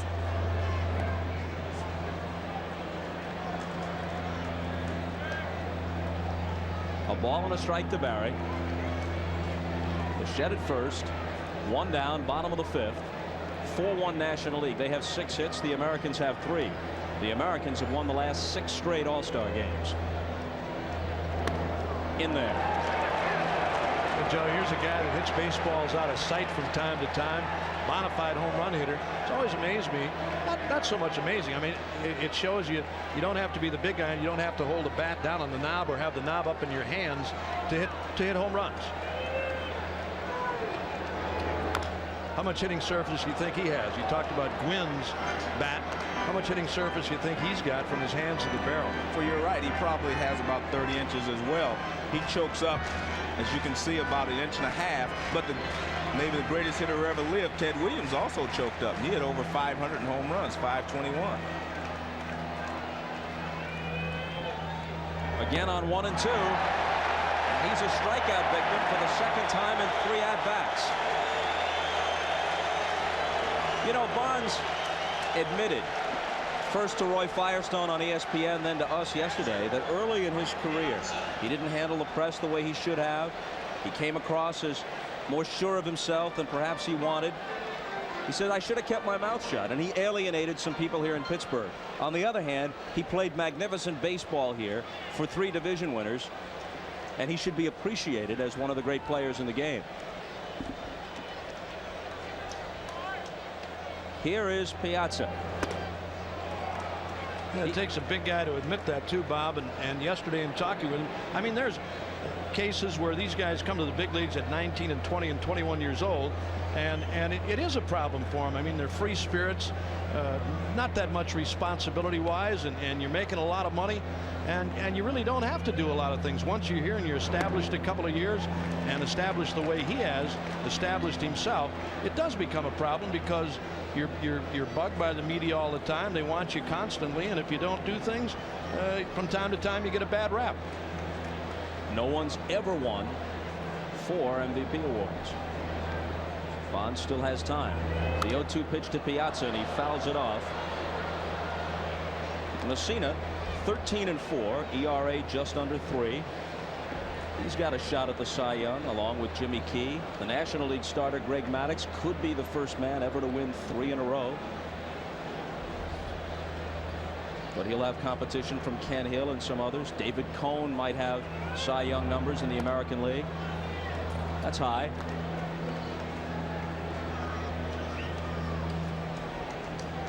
Cone gave up 3 runs, but he also struck out 3 in 2 innings of work. That slider was biting most of the time. Most of the time, yeah. He got a couple of breaking balls up that hurt him. Tried to wait on the off-speed pitch. Wide of first, Frank Thomas to tuck it away. So we've gone through 5. It's still 4-1 National League.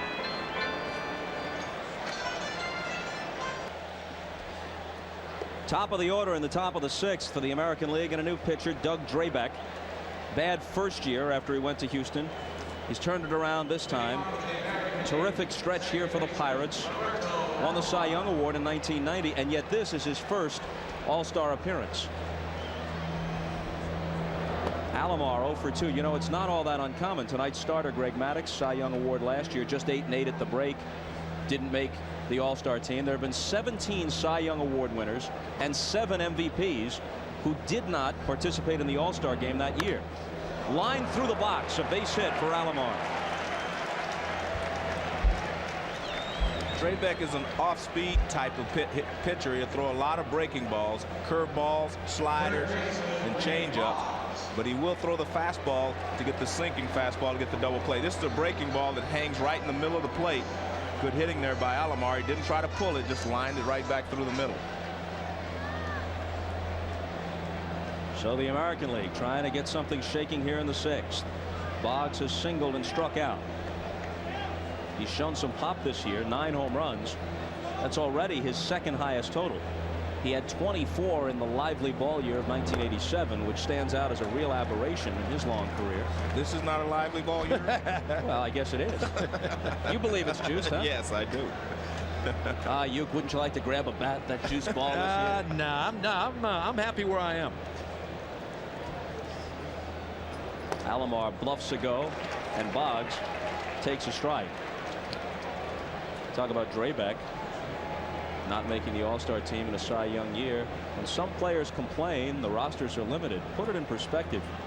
Hank Greenberg was the unanimous MVP in 1935, and at the break he had 103 RBIs. Alomar running, and Boggs fouls it off. 25 homers, 103 RBIs, and the teams were selected by the managers, and the manager was his own player manager and teammate Mickey Cochran of the Tigers, and he leaves Greenberg off the team. So if Bip Roberts complains or John Franco complains, hey, others have had it worse. Maybe a personality conflict, huh? Salary conflict for sure. On the outside corner, and you're looking at a rarity. A double strikeout game for Wade Boggs. Here it is, a fastball that is around the outside corner. A little Taylor from Drabek. I don't know if that was a strike or not, but Boggs doesn't take too many like that. Here it is again. Another look off the outside corner. That's a bad call.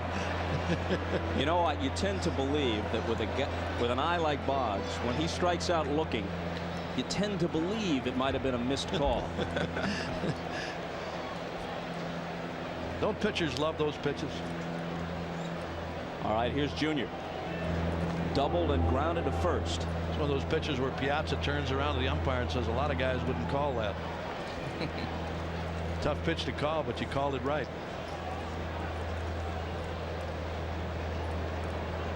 Alomar on at first as Griffey fouls one off. All the talk about the pursuit of Roger Maris. Obviously, if there's a strike, there's no chance. But even if they play 162, the odds are overwhelmingly against Griffey, against Thomas, against Williams. If no one breaks it this year, Maris's record will have stood exactly as long as Ruth's stood the year Maris broke it, 34 years. And really, no one has come close. Ruth's record was challenged more often. Fox at 58, Greenberg at 58, Wilson at 56, Mays and Mantle made runs. No one has hit more than 52 since Maris hit the 61. A ball and a strike. There goes Alomar. A swing and a miss and a high fastball. The throw is not in time.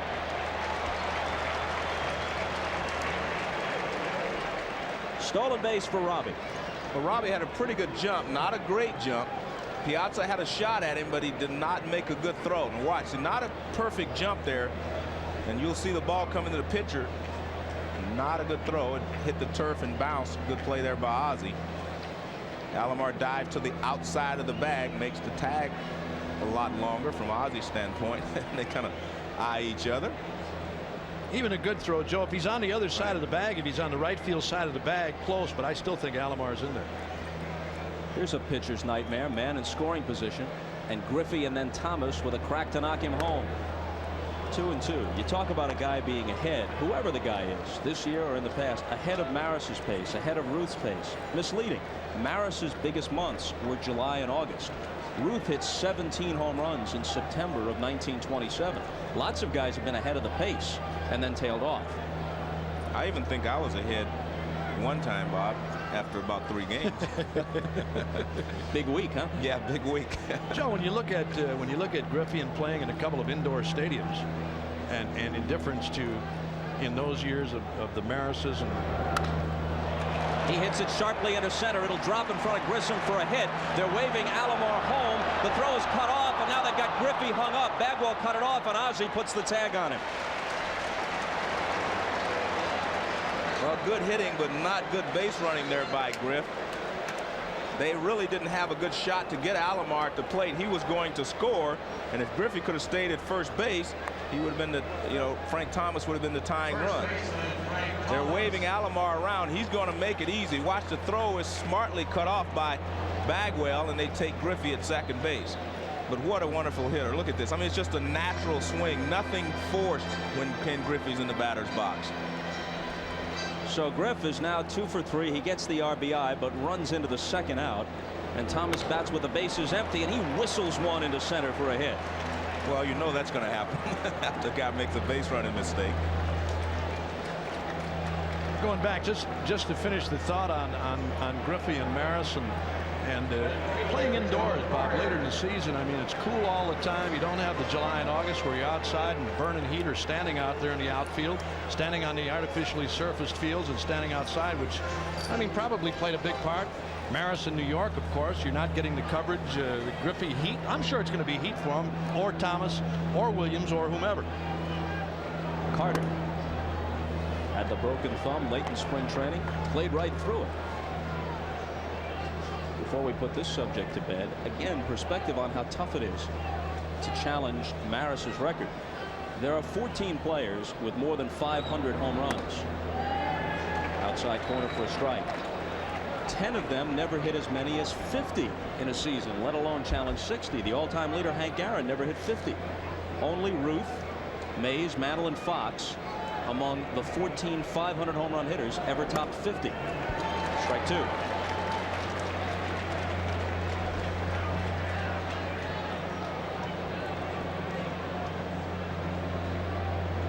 Thomas is 2 for 2 with a walk.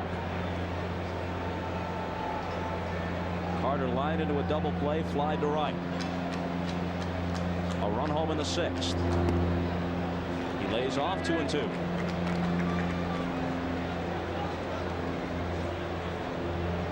Puckett on deck. What a show he put on yesterday. I mean, he sent some rockets into the upper deck in right, and Frank Thomas did the same in left. There were 3 or 4 that were estimated beyond 500 feet. Thomas had the big one, they said, at 525. He hit one 519 and then followed that one into the upper deck or off the facing of the upper deck in deep left center at 525. There it is. He hit the Will Clark sign, didn't he? Oh, that's a long way. Here's a look at it.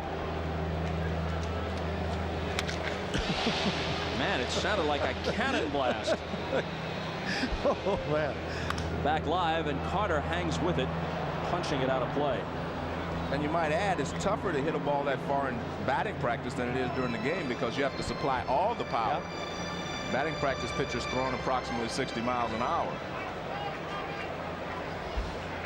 Of course, you got a pretty good idea where it's going to be. Well, that's a good point. Ain't going to have much of a break to it.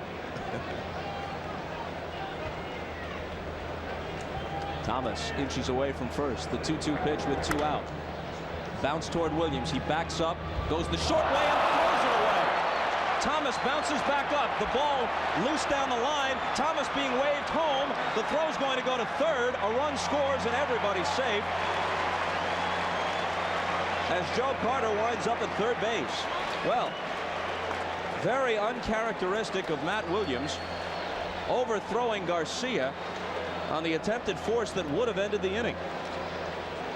Little bouncer hit by Joe Carter that Williams backs up on. Here's the underhand flipper, the sidearm flip, and he just threw the ball away. Garcia never had a chance. Easy play, just threw it away. As you said, Bob, you don't see him make that play. I mean, that's an easy play. Oh, boy. Well, a 3-base throwing error, an unearned run home, a 1-run game all of a sudden, and obviously anything they get the rest of the inning is unearned. A hit for Puckett could tie it. Back through the middle to his left. Ozzie, no chance. The game tied.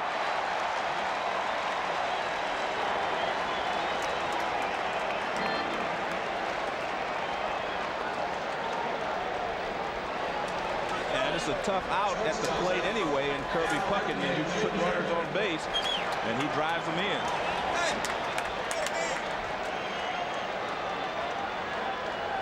But as you mentioned, Matt Williams does not make many throwing errors.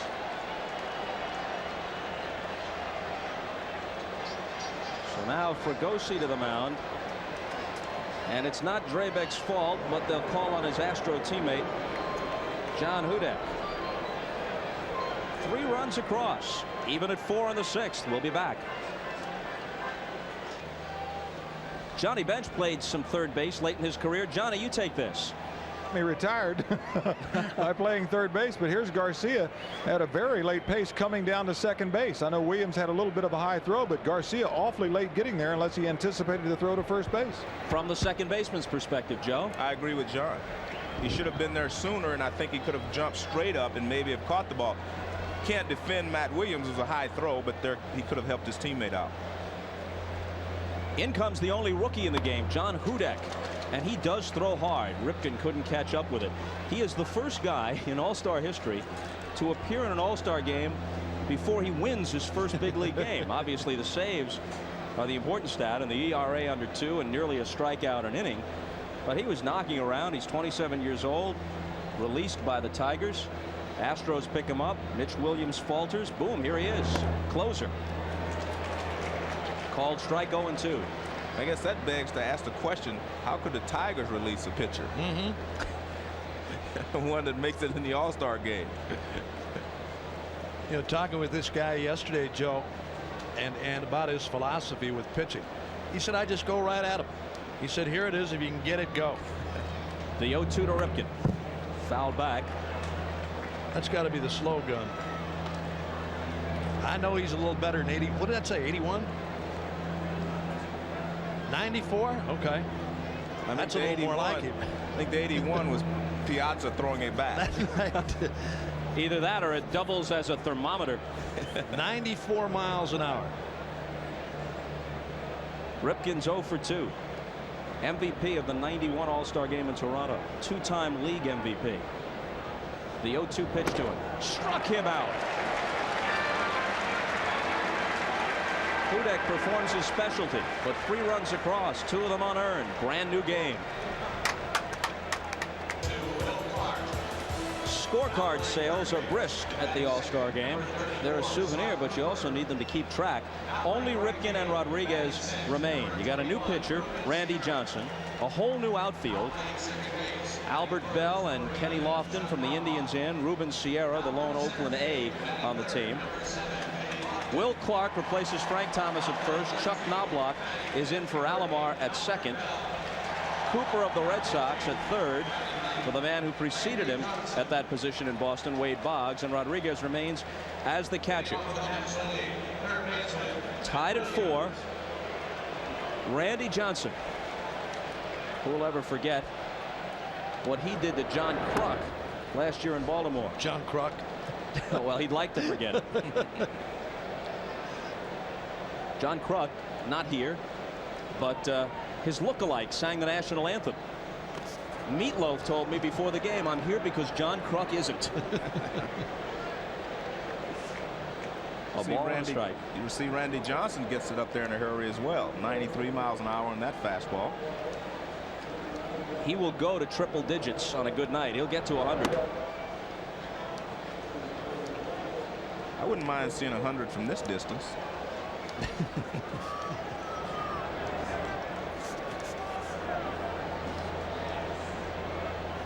2 balls and a strike to Matt Williams. And a high pop and a shallow right. Ruben Sierra is there. Joe, let's talk about this from an intimidation standpoint. The guy is 6'10". He has the long stride. You were a left-handed hitter. Here's Kruk last year. Well, Randy Johnson, of course, he doesn't have a smooth motion, first of all, so he's very intimidating. You can't pick the ball up quickly enough. Was that on purpose? I would hope not. I don't think it was. No, really he throws too hard for that. Well, Kruk waved the white flag and took the K and quickly took his leave. Here's Marquise Grissom, who's in center field at this point. When you talk about intimidation, though, Bob, give you an example. Now, we'll take a look at his motion, and this motion can intimidate you because it's unorthodox. Sandy Koufax threw harder, but he was more comfortable. He was straight over the top. He didn't really intimidate you too much. He just threw the ball right by you. Johnson too, Joe. I was just going to say Johnson too, one of those guys that normally left-handers have that ball that really runs. I mean, this guy throwing in the high 90s with a running fastball tailing away. He doesn't have that though. Fastball basically straight. He'll throw a cutter once in a while. That little breaking ball right there. 2-2 to Grissom. Did guys throw at you, Uke? Yeah, I was no different than anybody else. Guys threw at me a lot. Unfortunately, they were outfielders. I was in the bullpen, but you still get thrown at.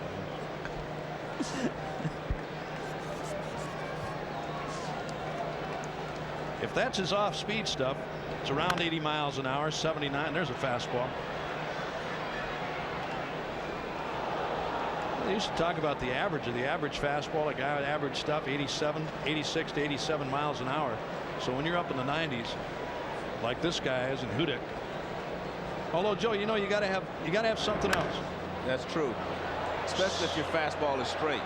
This ball is sliced down the line and right and gets out of the yard. Marquise Grissom goes the opposite way, and the National League takes the lead again at 5-4.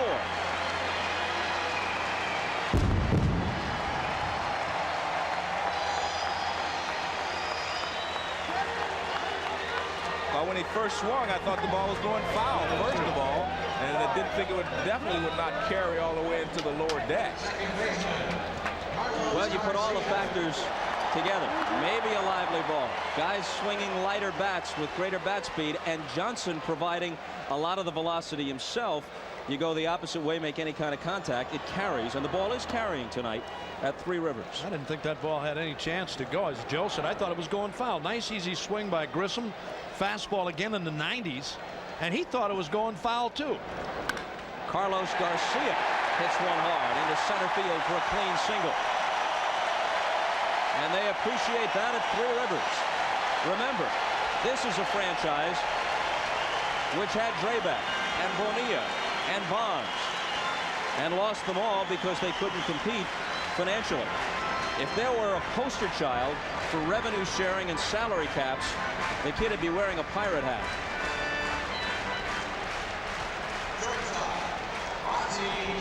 Standing with the new first baseman, Will Clark of the American League.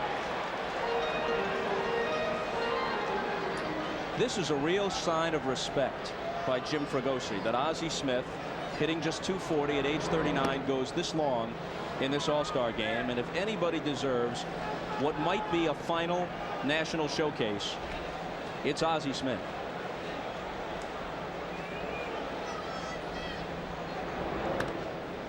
But I also think Jim Fregosi can identify with Ozzie Smith very well in that he was a shortstop, and as he got up in age, he knew that he had to move to another position or out of the game. So I think he has a lot of respect for Ozzie, as you said. There goes the runner, and Ozzie fouls it off. You know, Joe, no matter how hard to get back to that thought a moment ago about Johnson and his 90+ mile-an-hour fastball, if you don't have the breaking stuff, a little off-speed stuff to go with it, it's almost like batting practice. I don't care how hard you throw. I don't care if you throw 100. If you're sitting hard stuff all the time, and if you go up against a guy like this, if you look anything but hard stuff against him, you ought to go someplace else and play. Right. Ozzie, a switch hitter, of course, from the right side. The 1-2 pitch from Johnson. Hit hard down the line and left, and that ball is foul. What a story that would have been for Ozzie Smith, who only recently crept past your lifetime home run total, Uke, to go deep in the All-Star game off Randy Johnson. I want to tell you something. Something's wrong here. There's that ball, just foul. Just foul. And he looked like he had a breaking ball, a slider off of Johnson. There it is. I mean, right on it. And just missed. Look at the odds. Stay up, baby. Stay fair, baby. Stay fair, baby. He doesn't have the good talking to it like Carlton Fisk had. Carlton Fisk would keep it fair for him. Boy, he hit that how ball hard. sweet would that have been? Oh, huh? man. We're in the 6th. 5-4 National League. Got him leaning, and they punch him out. Garcia says no, but John Shulock of the American League says you bet. Well, he definitely caught him leaning towards second base. It's a question of whether the throw gets there in time, and the tag is applied. Garcia dives back. Clark grabs it. And they almost have to agree with Garcia there. Well, the throw beat him, but maybe the tag didn't. No, the tag didn't beat him, but the throw definitely beat him. We'll get a better look at it from this angle. Now watch when his hand hits the bag. Yeah. And the fans see that on the replay. And now the count goes full to Ozzie. Johnson, by the way, is by far the leader in pickoffs in the American League. He's got 8 in the first half of the season. Here's the 3-2. Broken bat roller to third. And across the diamond, Cooper of the Red Sox to Clark of the Rangers. National League goes in front. We're back after this from your local station. Here's tonight's Toyota Diamond Dust baseball fact. 136 homers in All-Star history. Can you guess the oldest and youngest players to hit one out in the All-Star game? We'll give you the answer in the next half inning, and we'll give you a couple of changes for the National League defensively in just a moment. We go to the top of the 7th. Ivan Rodriguez to start it against Hudek, who ended the last inning by fanning Cal Ripken Jr. Rodriguez is 0 for 2. Robbed of a hit his last time up on a nice running catch in center by Marquise Grissom. Fastball popped back. New second baseman, Craig Biggio of the Astros. And another Astro makes his first appearance, Ken Caminiti.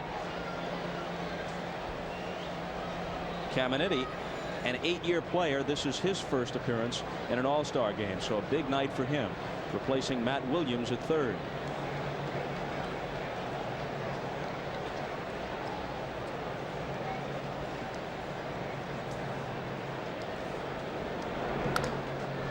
One and two. Ozzie remains at shortstop, and I wouldn't be at all surprised if Fregosi, in tribute to him, this will certainly be the last All-Star game he ever plays in a National League park. If he plays one more year, announces his retirement, and they add him to the team next year, the game will be in Texas, he might let him go all the way.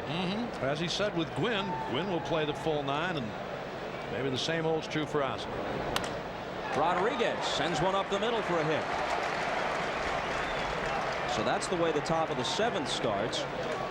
The American League has one backup catcher. It's Mickey Tettleton. Now, there is a rule in the All-Star game that pertains to catchers only. If the second catcher comes in and is subsequently hurt, you can reinsert the starting catcher. And that's or the any only other catcher you guy, use. Yeah.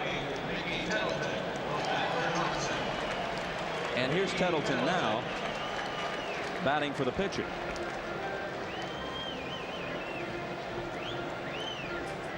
So Tettleton bats for Johnson.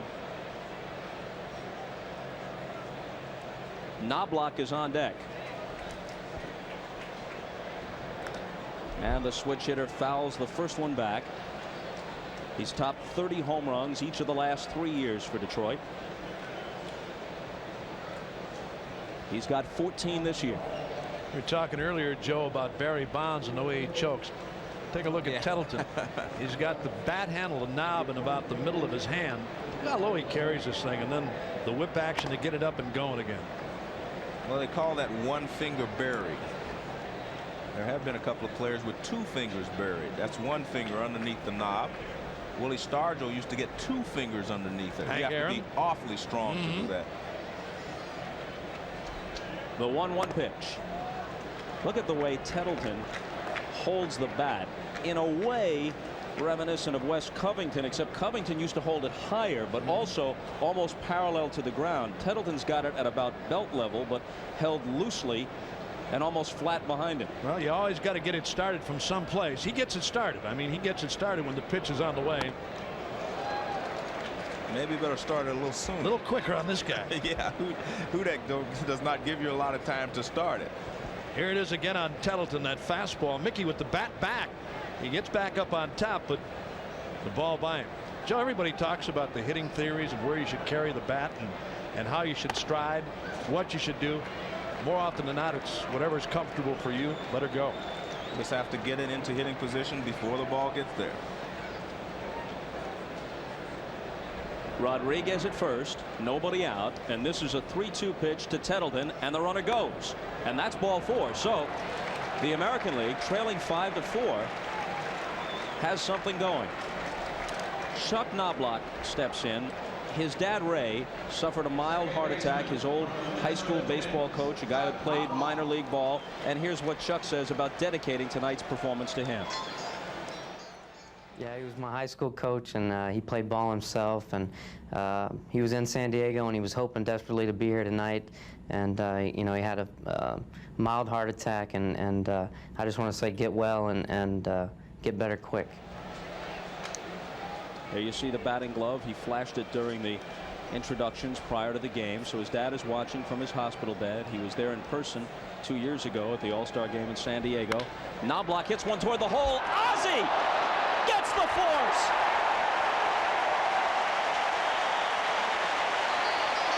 A definitive moment from the definitive shortstop of his generation and maybe in the history of the game. 13 Gold Gloves. Well, I'm sure Bob Uecker has not seen this play very often. I've seen it quite often, Bob. It becomes almost routine the way Ozzie makes it, but no one else in baseball could make that play except Ozzie Smith. And now Fregosi heads to the mound.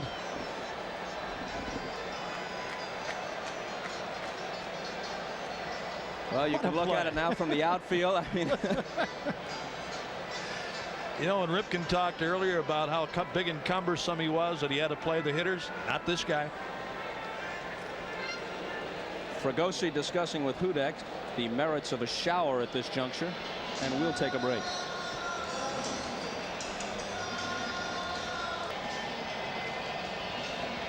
Aerial shots of Three Rivers Stadium and the surrounding Pittsburgh area provided by MetLife Blimp Snoopy 1. MetLife's aerial ambassador typically cruises at an altitude of 1,200 feet and a speed of 35 miles per hour, looking to do battle with the dreaded Red Baron. Let's answer the trivia question while Danny Jackson warms up. He's come out of the bullpen for the National League. The oldest to connect in All-Star play, Stan Musial. Now, it would have been interesting if Ozzy's ball had stayed fair. We would have had to start counting months and days, because Ozzy is 39, turns 40 in December. Musial hit more All-Star homers than anybody, 6 in his storied career. And the youngest, Johnny Bench, in the 1969 game at RFK Stadium in Washington, when the Senators still had a franchise.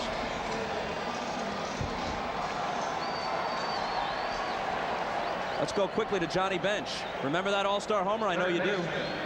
Well, I sure do. It was the year you were talking about, 1969, when Denny McClain got the dental appointment and Stottlemyre started. And the first pitch I saw, he hit for a home run, and later Yastrzemski took the second one over the fence away from me.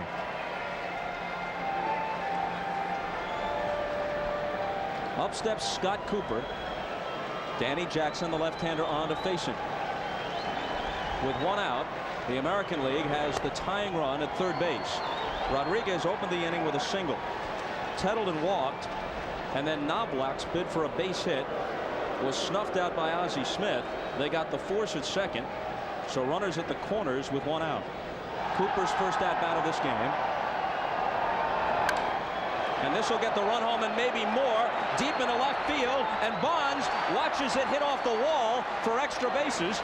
In comes Rodriguez, an opposite field double for Cooper, with Knobloch pulling up at third. Hey, this is a good game. Very good game. Cooper takes his fastball. It was inside, not exactly where Danny Jackson wanted to throw it. Bonds makes a good play, barehands it, gets it back in, and that keeps Knobloch from scoring. Here's a tag up there by Rodriguez. He scores easily.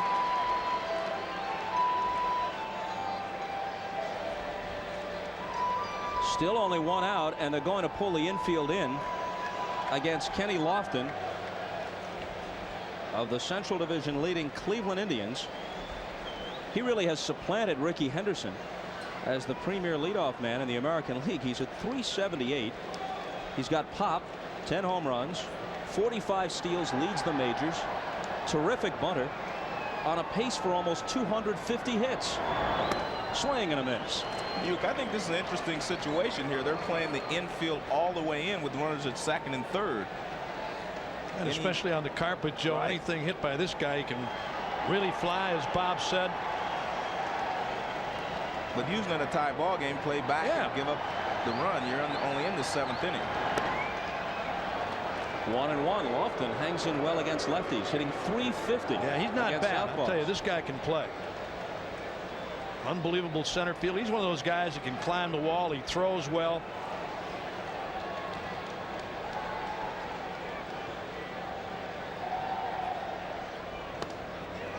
On the inside corner, 1-2. Danny Jackson was the number 4 starter last year for Jim Fregosi's pennant winners, but now with injuries, Schilling hurt, Green hurt, Mulholland gone, Ben Rivera hurt. He's really the ace of the Phillies staff at this point, where the DL is crowded in Philadelphia. The 1-2 pitch to Lofton, lays off.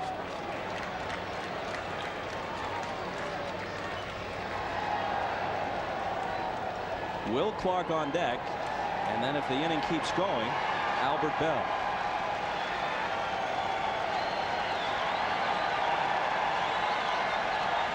Knobloch at third, Cooper at second with one out.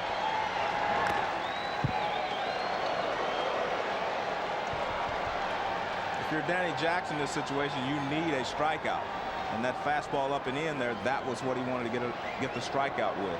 Joe, they play Lofton to hit the other way, but I tell you, this guy can pull. He can pull. He's strong.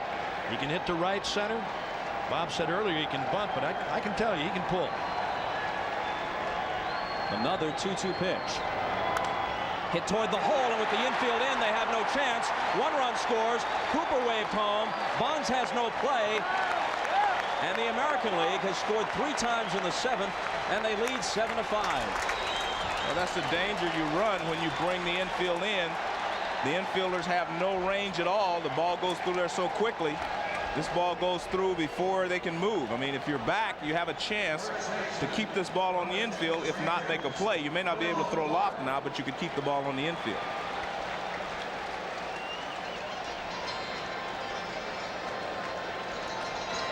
Nice piece of hitting by Lofton. A little breaking ball from Jackson out away. Took it to left field. Bonds the charge, but no play. And the Americans back on top, Bob, 7-5. Fregosi makes the logical move with the lefties due. He brings in Jackson, but 2 straight hits by left-handed hitters, Cooper and Lofton. Here's another one, Clark. Swing and a miss, and we might see Lofton run, testing Piazza's arm.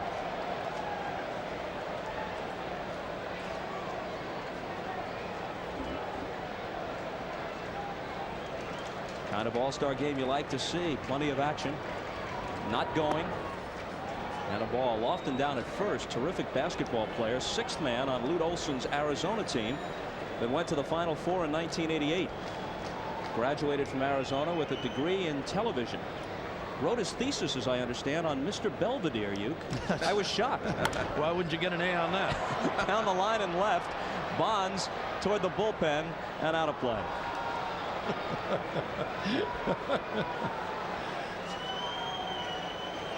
And here's a look at the 1994 Chevrolet MVP Award. That's the All-Star MVP trophy, which will be presented immediately following the game.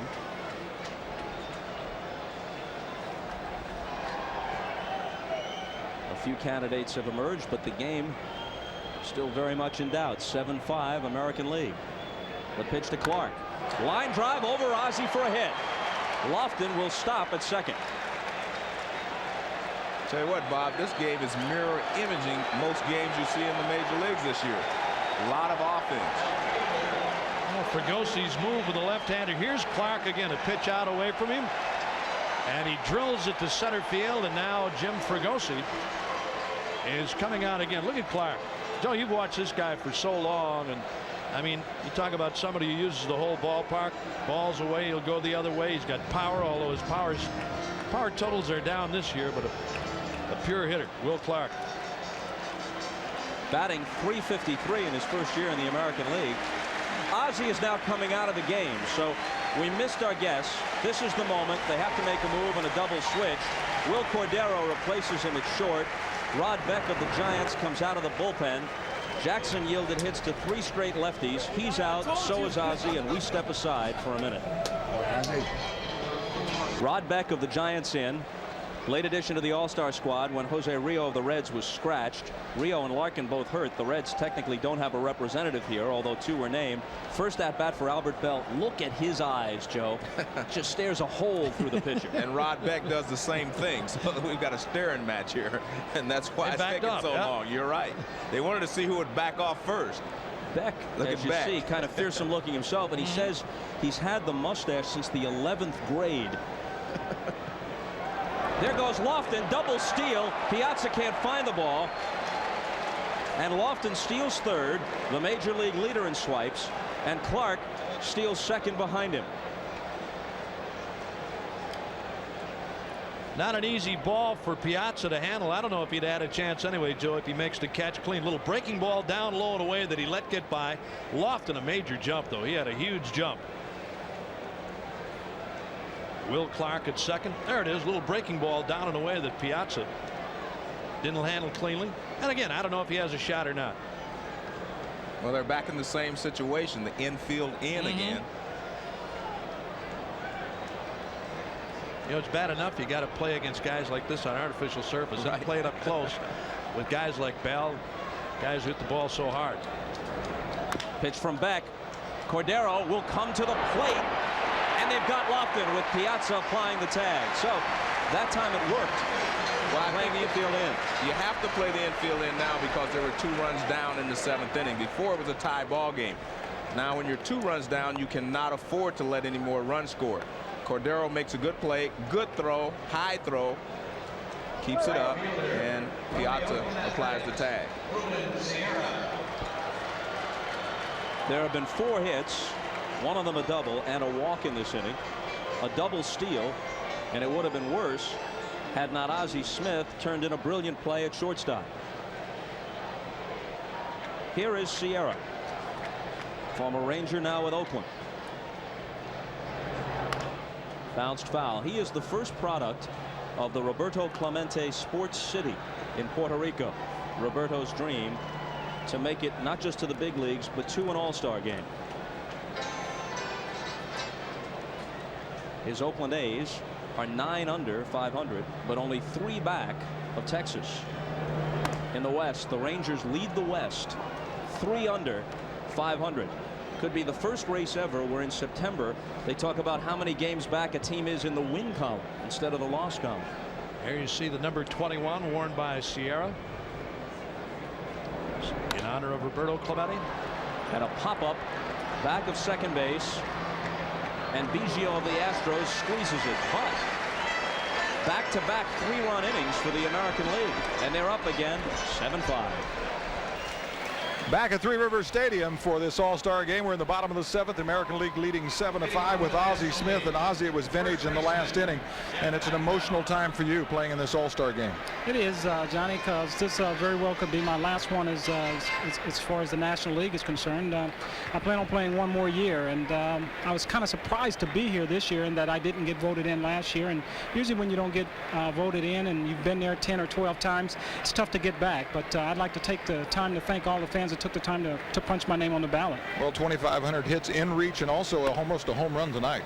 I came real close. I was a tad quick. You know, when you're facing guys that you haven't faced, it's tough to know exactly what they're going to throw you. And in that particular instance, it's hard to really stay back too long on Randy Johnson because he gets the ball up there so well. But he threw me a breaking ball, and I was just out in front a little bit. On behalf of everybody, thanks for being what you are. Thank you, John. Back up to you, Bob.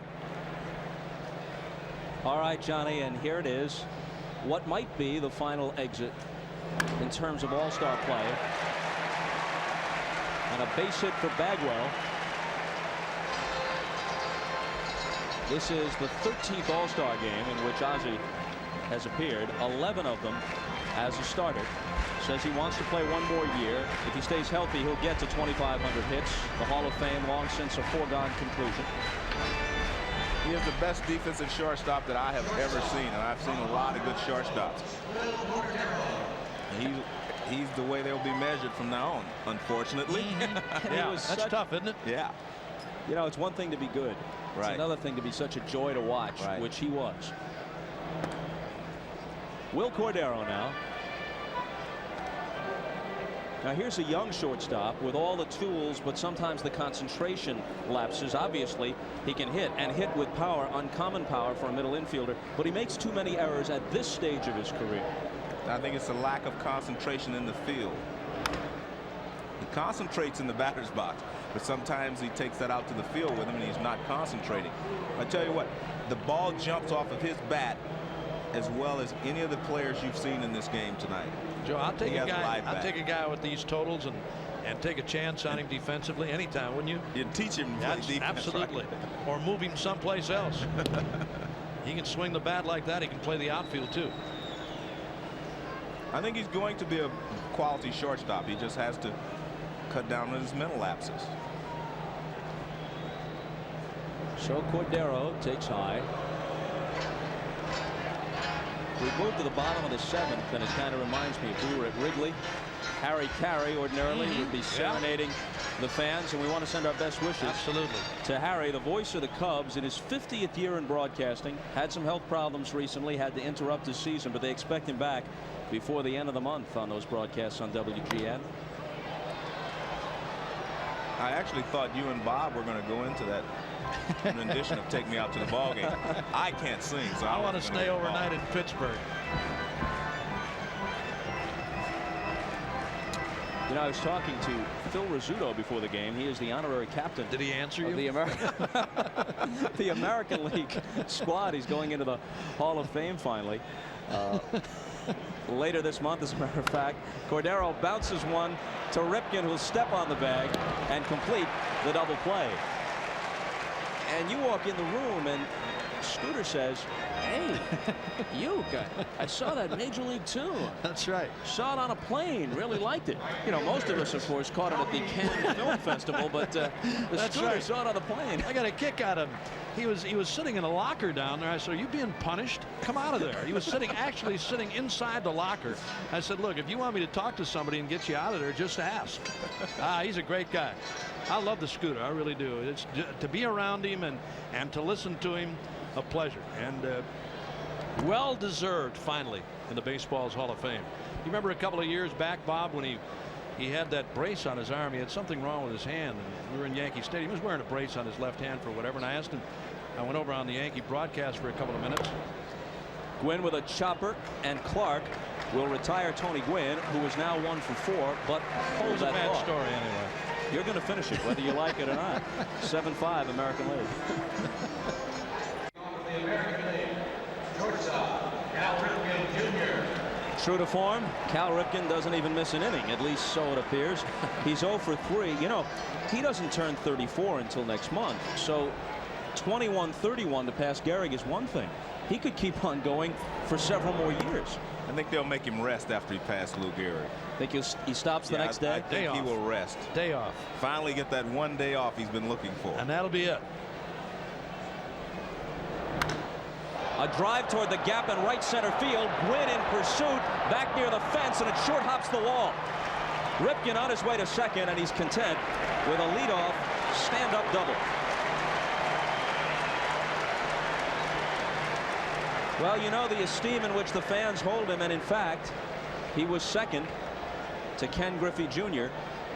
in the overall fan balloting. Ozzie got the most votes in the National League. There's his swing again on a fastball that looked to be out over the plate off of Beck in the right center field. It short hops the wall out there. Well, I tell you, really, as I said at the top of the telecast, the more I watch him and appreciate him as a player. And Joe, I know you feel the same way. To have played as long as you did and to watch this guy day in and day out and not to miss. It's truly remarkable. Rodriguez now, as the American League tries to add to a 7-5 lead in the top of the 8th against the Giants' Rod Beck. Beck all but untouchable, as the Giants won 103 last year. All-star this year, but the numbers off, Joe. Well, he's given up 9 home runs in about 30 innings. He has not pitched nearly as well this year as he did last year. He seems to be throwing a lot of fastballs in the middle of the plate, as was evident on the ball that was hit by Ripken. He is not making the quality pitches that he made last year. And you have to remember, though, he was on the disabled list for quite a while. So injuries, probably the result of that is because of the injuries. Robbie Thompson on the DL, Willie McGee. Swift and Burkett not quite what they were a year ago. Injured too. Yeah, they were. I tell you, they're a completely different club than I saw in Arizona this spring. Here's the 0-2 pitch. Just a bit outside, Duke. Thank you, buddy. I was wondering when you were going to get to that one. Just a bit outside. Just a bit outside. No doubt about it.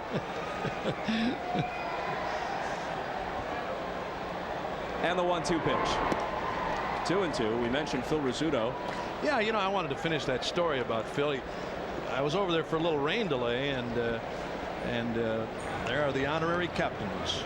That's Buck Leonard, yep. The old Negro League star. Notice the sir. black Lou Gehrig, first baseman for the Homestead Grays. Yes, sir, the Homestead Grays, and Phil Rizzuto. And I went over there to sit on a Yankee telecast during a little rain delay. I was with Rizzuto, and he had this little cast or splint or whatever on his wrist. He had a little sprained wrist.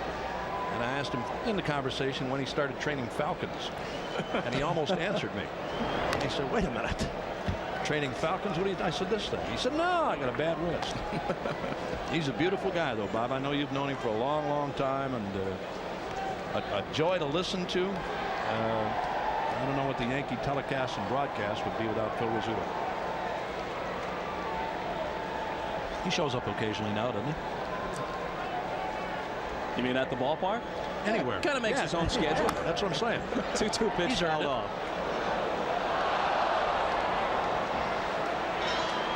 That's Paul O'Neill on deck. A .382 hitter.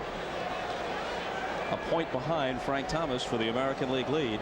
And sizzling this past week. He was over 400, fell off down in the 360s, then went on a 13-for-18 tear several days ago. This ball's hit in the air to center field, and Marquise Grissom will make the play. Ripken isn't going anywhere. Grissom is one of 15 kids. Somebody asked him, how come your name is Marquise? Says, my mom ran out of all the regular names, as he put it. She had to go to the French. All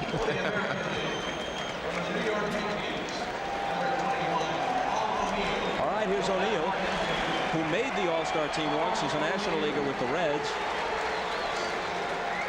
Gwynn and Thomas are tops. But an inordinate number of guys over or around 350.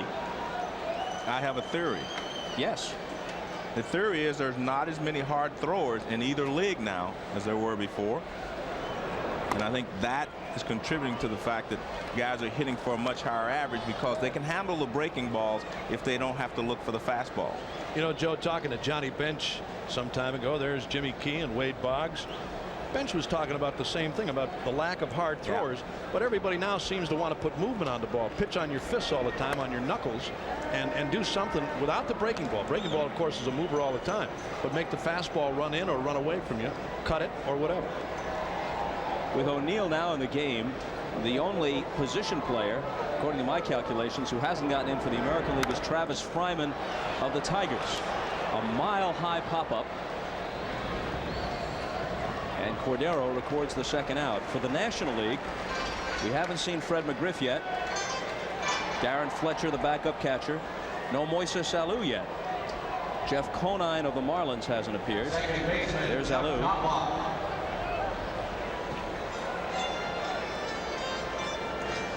In terms of pitchers for the American League, Jason Beret and Wilson Alvarez of the White Sox haven't been in.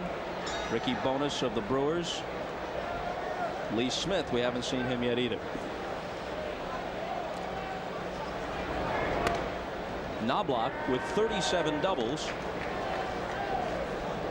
might be a threat to the record set by an obscure Red Sox outfielder of the early 30s, Earl Webb. I think Webb got 67 one year.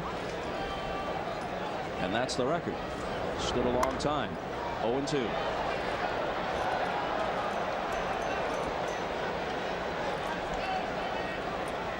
Knobloch's 0 for 1, robbed of a hit on Ozzie Smith's diving backhand stop in the 7th inning.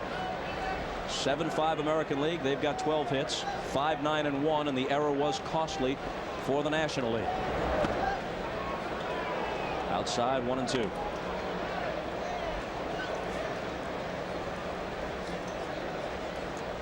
National League pitchers we haven't seen: Doug Jones, Brett Saberhagen, Randy Myers. Goodbye, Knobloch. So Beck concludes the top of the 8th with a strikeout. Still a 2-run game, and we'll be back to Three Rivers after this.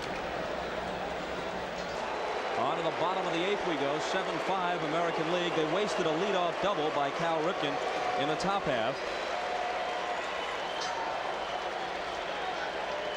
Ripken, as you see, second in the All-Star balloting. Griffey won the popular vote, but I understand Ripken still hopes to prevail in the Electoral College. Who said they don't care? Another chance for Barry Bonds, a sacrifice fly and a couple of strikeouts. Wilson Alvarez of the White Sox in. Smooth throwing Venezuelan. Almost looks like he's playing catch out there. He has such an easy motion. At one time, 15 consecutive wins, Bob, going back to last season. Before he was finally beaten a couple of weeks ago. The starting catchers have gone all the way. Piazza's in the on-deck circle. Rodriguez still in the game for the American League. In the air to left center field, sprinting after it as Kenny Lofton loses his cap, but not the baseball. Great jump there by Kenny Lofton. When the ball was first hit, I thought it was in the gap, but he got a great jump on it, and his speed did the rest. What can't he do well? Gold Glover, throws well, and for a speed guy, a leadoff guy, he hits the ball with authority. He's got power. He took his eye off that ball just momentarily, Joe, to find the warning track, and then made an easy catch. He almost overran the ball.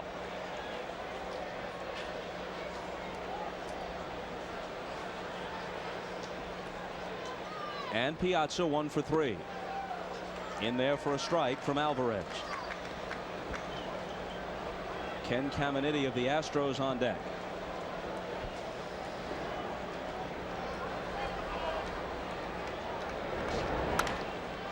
Grounded to the right side. Coming up with it is Knobloch, and the Minnesota Twin tosses him out. Knobloch, a very fine fielder, had a string of 80 consecutive games without an error dating back to last year and about 9-10 days ago. Sunday night game in Cleveland. Ball went through his legs. Easy ground ball. Easy ground ball. He was probably still nervous over being named to the All-Star team that afternoon. Here's Caminiti, who's got 17 homers. Got under this one too much.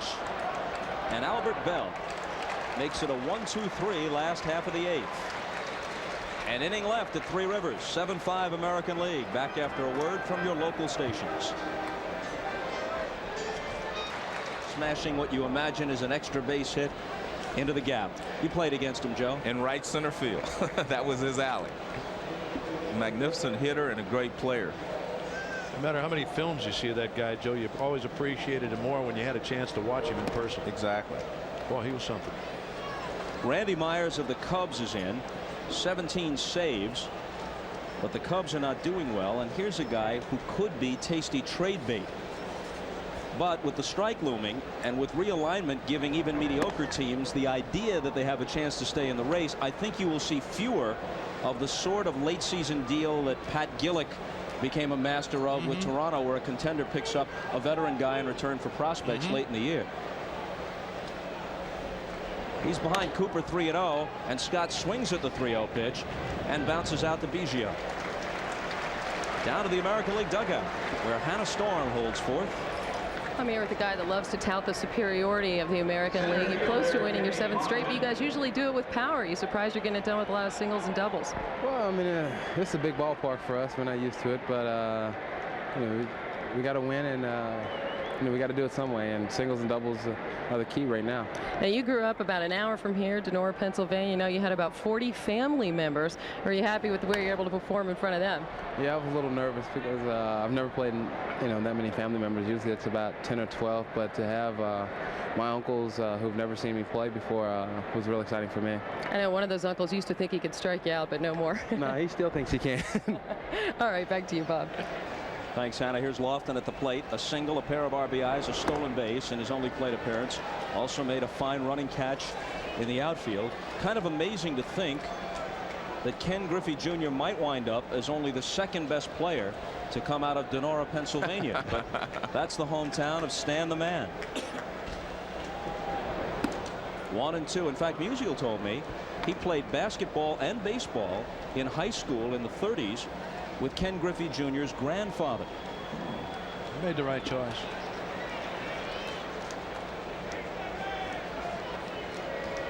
When you were with the Cardinals, you gave Musial a lot of tips, didn't you, Bob? Yes, I did. Every time I went in his restaurant, Stan and Biggie's.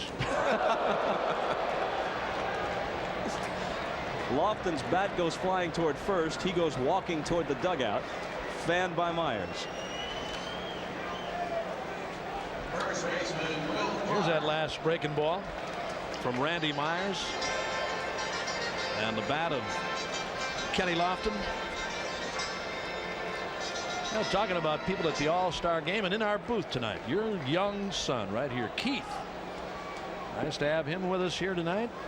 Boy, is he happy that his two favorite players, Ozzie Smith and Kirby Puckett, had their moments tonight. Myers tried to backhand it. Biggio will have to eat it. A base hit for Will Clark. Well, it's obvious Randy Myers doesn't get himself in a good fielding position after he releases the ball. He falls off towards the third base side. He tries to reach behind him to make this play, but he doesn't. See, he falls off toward third base. No chance to really get in position. Ball goes through. No play for Biggio. And Will Clark has his second base hit. You know, yesterday when I met Bob's son, Joe, he introduced me to his young son, Keith, and he had a baseball in one hand. And I shook his hand, and as I shook his hand, the ball fell out of his hand. I mean, it was very disturbing for me. I mean, the kid touched me and he dropped the ball right away. Your aura rubs off. I don't know what it is. Bell goes to the opposite field. Gwynn lost it momentarily. It appeared in the lights, but he tucks it away. Last chance for the National League. The only two pitchers that Cito Gaston hasn't used yet are Jason Beret of the White Sox and Ricky Bonas of the Brewers. Now, the only two hitters Jim Fregosi hasn't used are Fred McGriff and Jeff Conine. It'll be Grissom, Biggio, and then one of the two, my guess would be McGriff. And both managers, in talking to them before the game, Bob explained that, especially Gaston, saying he was going to go tell the players who probably wouldn't play that there may not be a chance for them to get in the game. Apologize and say, hey, if I can't get you in the game, don't take it the wrong way. As did Jim Fregosi. Marquise Grissom had an opposite field home run off Randy Johnson back in the 6th that gave the National League a brief 5-4 lead. But in the 7th, the American League scored 3. Nothing since then. 7-5 Americans. They've got 13 hits. The Nationals have 9. And a costly error by Matt Williams overthrowing Carlos Garcia at second led to 2 unearned runs, although Garcia was late covering the bag. The American League trying to nail down their 7th consecutive win in a series once dominated by the National League. The Nationals lead it 37-26 with 1 tie. Oh, major gas. Find out what that fastball was.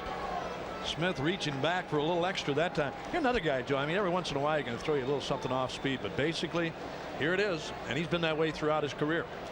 Here's that last fastball. Grissom right through it. 2-2.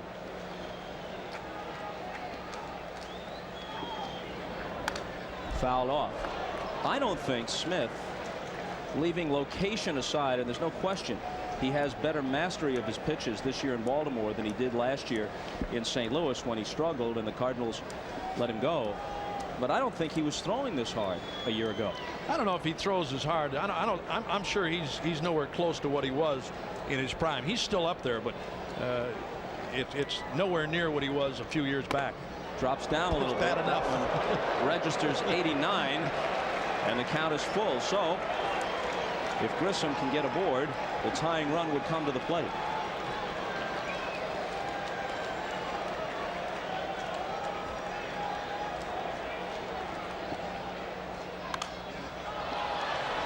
He hangs in.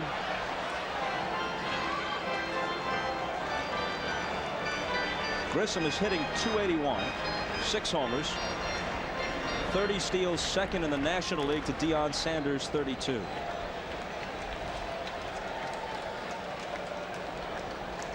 Fregosi, who played in 6 All-Star games with the Angels. Gaston played in 1 as a Padre. It holds at 3-2. Well, he swung at ball 4 twice. A couple of high fastballs from Lee Smith. There's that last pitch. High fastball up around the letters. And Grissom just getting a piece. Which used to be a strike. No more. Yeah, when they wore the balloon protectors, talking about the American League umpires anyway. Strike zone much tinier. Grissom finally lays off one. Down to first he goes with a leadoff walk. Well, in his last appearance before the All-Star break, Lee Smith gave up a home run to lose the ball game. And here's the high fastball, just too high, and Grissom lays off.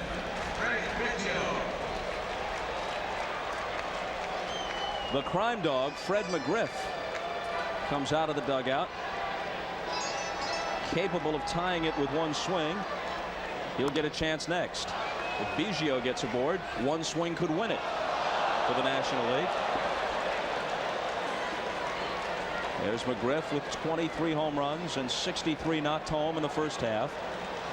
Only man in this century to lead both the National and American leagues in home runs.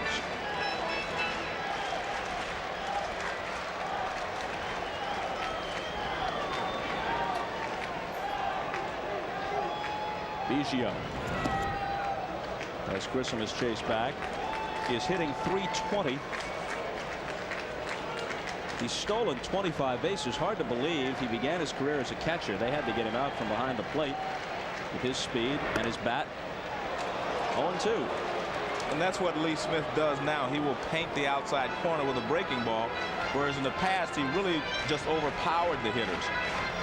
And I think he needed the change to go to the American League. That is more of a breaking ball league, whereas in the National League he still wanted to overpower the hitters.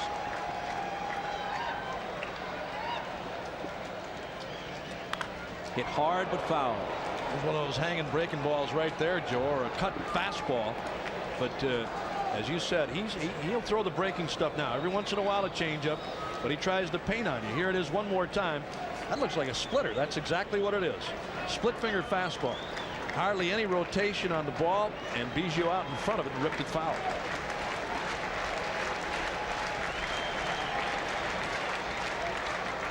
Biggio has 35 doubles. That's second in the majors to Nabla. A two-base hit here would make things very interesting.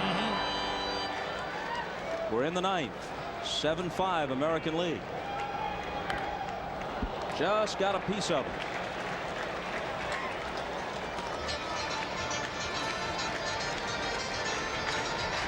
Cito 4 division titles, 2 world titles with the Blue Jays, but hard times this year. Hard to believe the defending pennant winners, each well under 500 at the midpoint. That's amazing, Bob. It really is. Look at that Toronto ball club. Again on 0-2. And again he hangs in.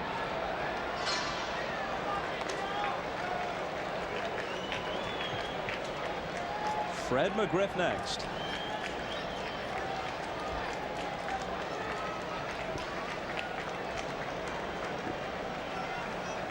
Fregosi told us before the game he wanted to save McGriff for a late inning situation.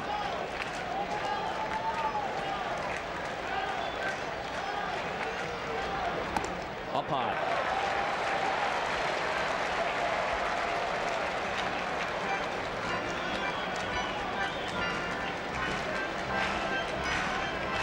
He had Jeffries and he had Bagwell, so he couldn't really work McGriff in the field. Speaking of Fregosi, had to give Jeffries and Bagwell their turns at bat.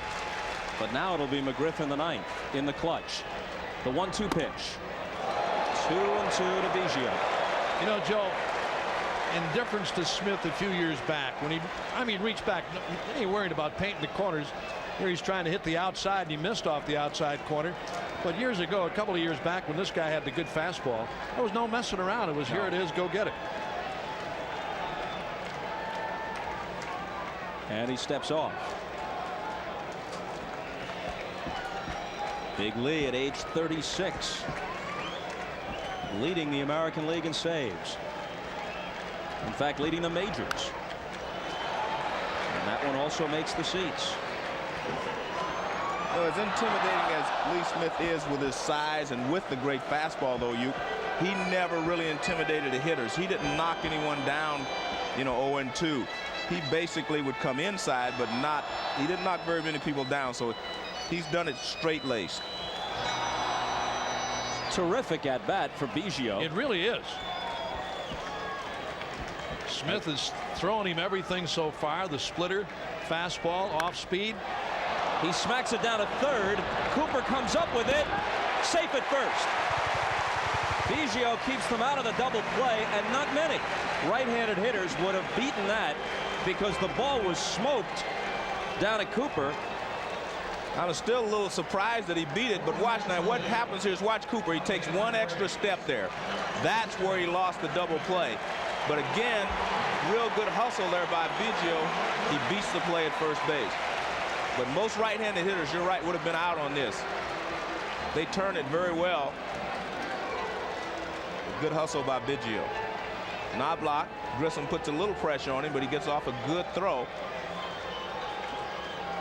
So that sustains the drama because McGriff is the tying run at the plate. Smith with 29 saves for Baltimore. McGriff fouls it off.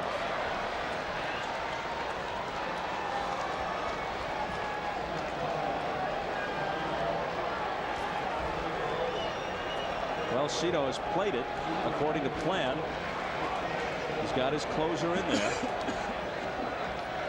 And Fergosi's got his man too, Bob. Fergosi trying to stave off the 7th consecutive National League defeat. 1 on, 1 out, the 0-1 pitch. Smith's 29 saves leads the American League by 10. Rick Aguilera has 19. He's second best. But Bob, you must wonder at age 36, can he keep this up for an entire season? And Baltimore's going to need him down the stretch if we play the entire season. So that's something you have to be aware of if you're the Orioles. The 0-2 to McGriff.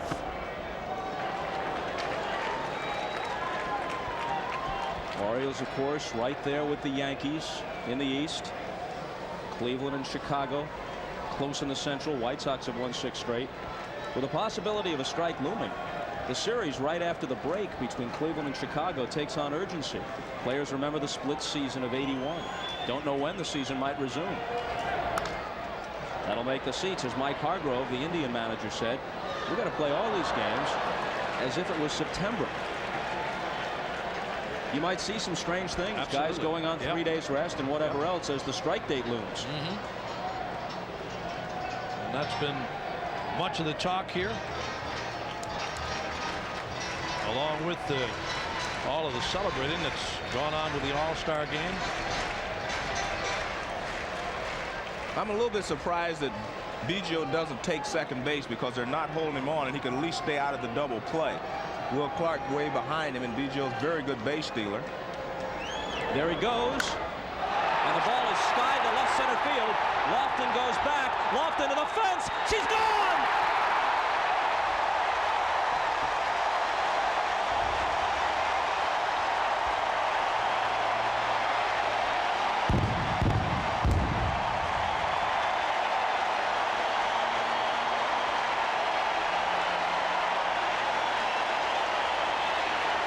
When McGriff crosses, it's tied at 7.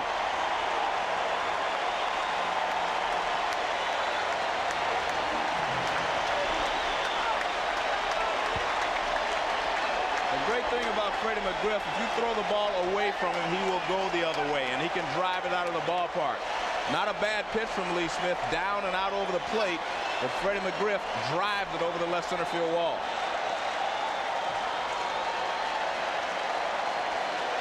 And Three Rivers is alive.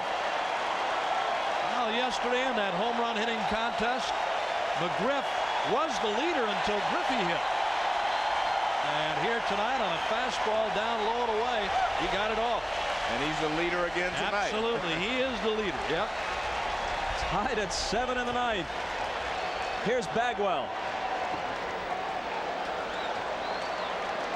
I mentioned earlier Lee Smith gave up a home run in the 9th inning to Mark McGwire on Sunday to lose the ball game. The Orioles lost to Oakland. Also in the 9th inning. Yeah. Right.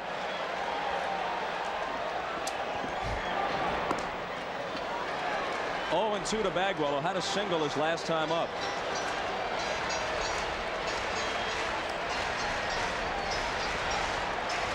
Will Cordero is next. Strength against strength, and McGriff was better. Toward the middle. Smothered, and Knobloch scrambles to his feet with a terrific play.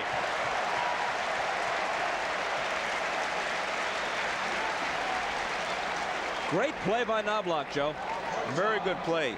This is the toughest play for a second baseman, anything to your right. But watch how quickly he gets up after he makes the stop. No contest at first base either. Look, he gets up very quickly, gets rid of the ball, gets Bagwell by about 5 steps. Excellent play here by Knobloch. He plays on AstroTurf, so he knows how to play AstroTurf, and that's an excellent play there.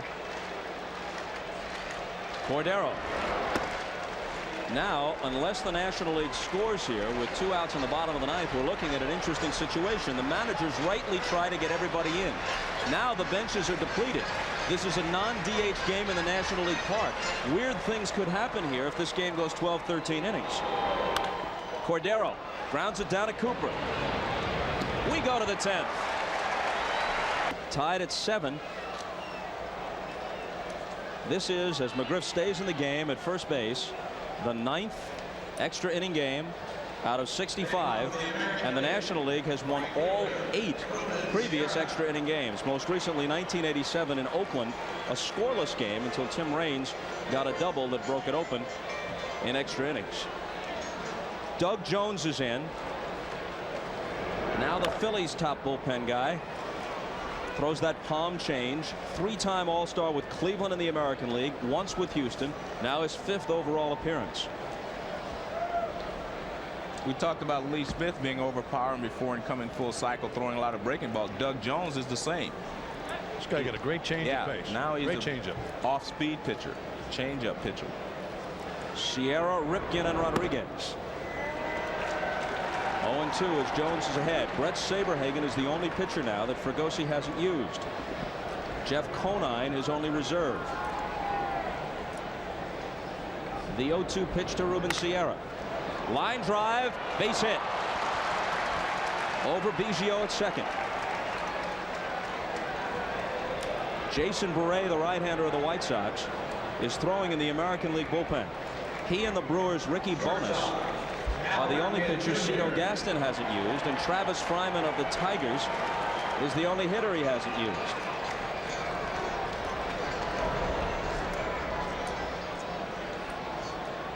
Ripken's 1 for 4, doubled off the wall in right center his last time up. How big was that double that they didn't score him? Bobby led off the inning with a double and couldn't score him.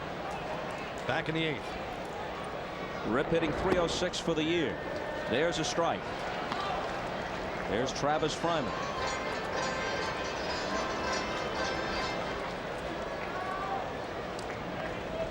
Right-handed batter, as is Conine, the only hitter left for Fregosi. Outside. You know, if this thing goes deep into extra innings, it's interesting, it's exciting, but it's a manager's nightmare, because somebody might have to pitch 4 or 5 innings and blow himself out for a while. I don't mean hurt his arm, but take himself out of commission for the better part of a week for his own ball club when the season resumes.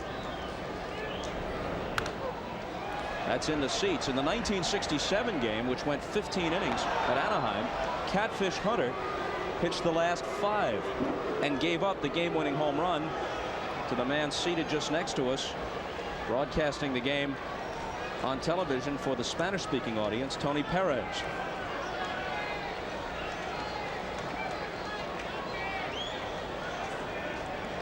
I think that both managers have to be more aggressive now, Bob.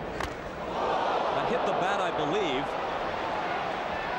Darren Fletcher, the Expo catcher, is chasing after it just in case, but it did hit the bat as Ripken went down. Here it is again, an inside runner. A little fastball coming inside from Jones.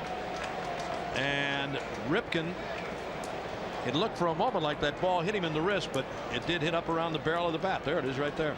You know, when you think about the streak, approaching 2,000 games pursuing Gehrig, first of all, with all due respect, and a world of respect is due to one of the great players of all time, Lou Gehrig, he played first base. Ripken plays shortstop, a more demanding position. And you think of all the things that could happen, like on a pitch like the one just previous. You could be hit by the pitch. You could be taken out on a pivot. Spiked. You could be ripped spiked. Up at second. Yeah. Absolutely. Heck, you could fall down the steps and stub your toe at home. Anything could happen. Definitely a more demanding position than the first base that Gehrig played. The 2-2. I asked him, when you get about 10 games away next year, assuming it happens, are you going to kind of walk around your house more gingerly, say to your wife, hey honey, would you cut this sandwich just in case? Why don't you open that car door and wait till I'm all the way in before you shut it? That was his comment. He said he didn't think about stuff like that, didn't he? It's because he has work to do, and I have nothing better to do than sit around and think of these things. Sierra at first. He led off with a single. We're in the 10th, tied at 7. Struck him out.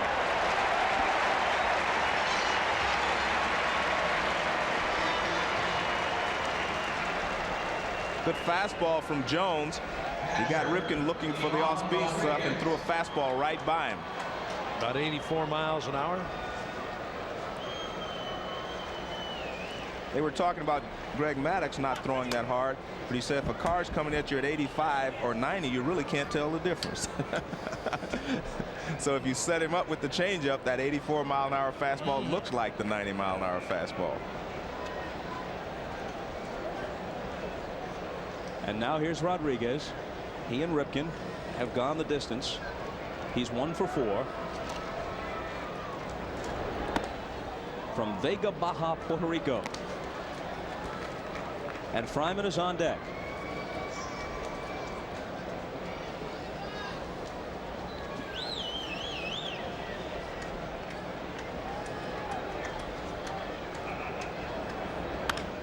Hit toward the hole, and that's through there. Let's see what Sierra does. Gwynn charging, and Ruben will hold at second. You know, Tony Gwynn obviously is one of the great hitters of all time, but when he first came up to the big leagues, Joe, he was not much of an outfielder, and he worked and worked, especially at what we just saw, charging ground ball hits. Well, he has worked on his entire game, and he is a scientist as far as I'm concerned. He has a master's degree in playing baseball. He charges the ball very well, holds Sierra at second base.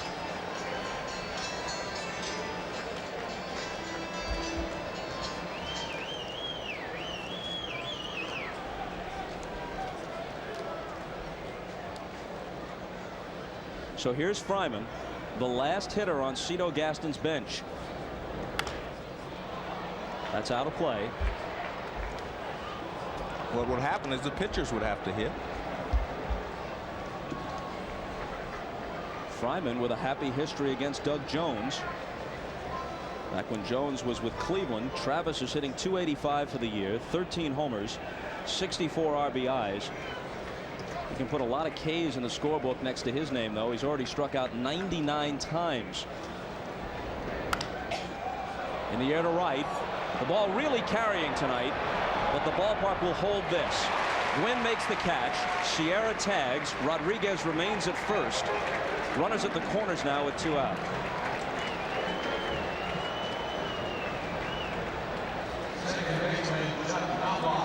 I talked about managers having to be more aggressive in these situations because they're running out of players. I wouldn't be surprised you see a double steal because Rodriguez runs well. He stole 8 bases last year, and Sierra runs well from third. A double steal after 2 strikes might be in order here.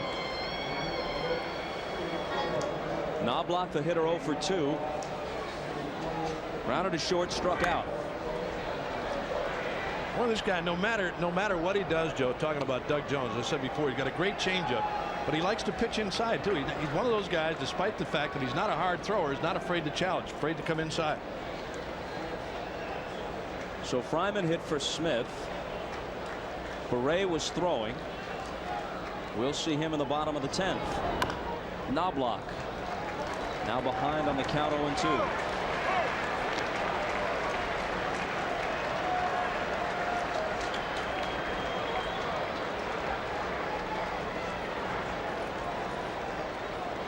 Well, Joe, it's long been your theory that maybe unlike 20 years ago, all-star games are decided by the bench, not so much as the starters these days. And that's exactly what is happening here tonight. Threw it by him. His second strikeout of the inning. 2 hits for the American League, but they strand 2. Back we go 27 years. Anaheim, July of 1967.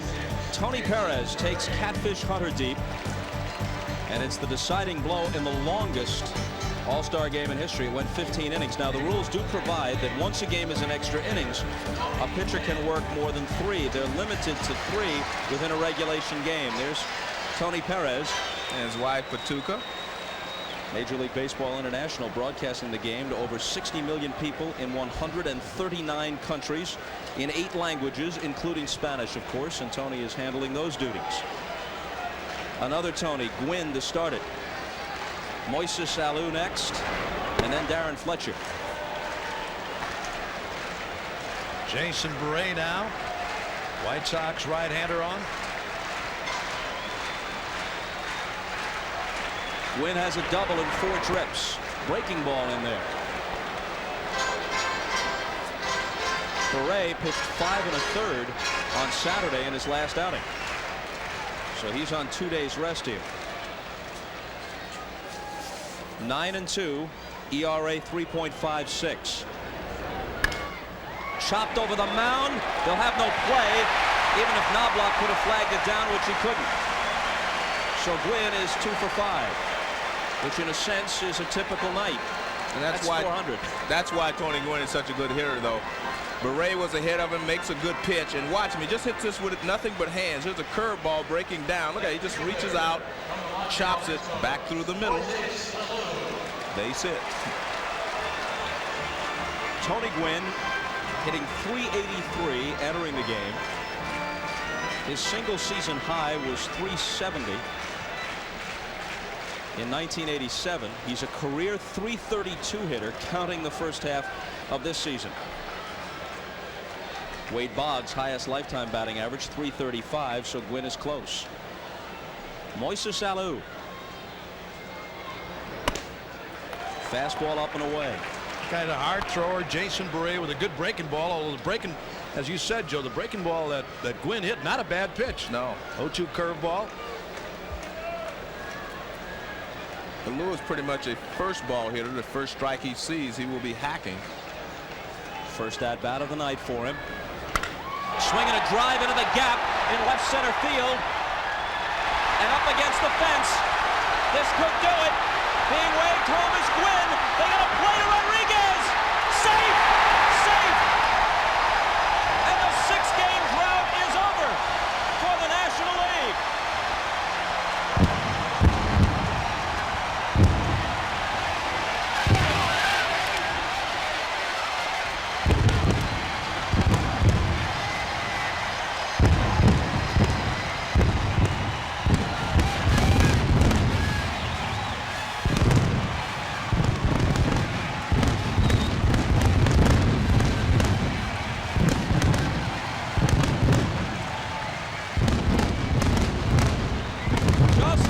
September, Moises Alou was stretched out on the turf at Busch Stadium, dislocated left ankle, fractured lower leg, his leg grotesquely twisted, and you would have bet his career was in jeopardy.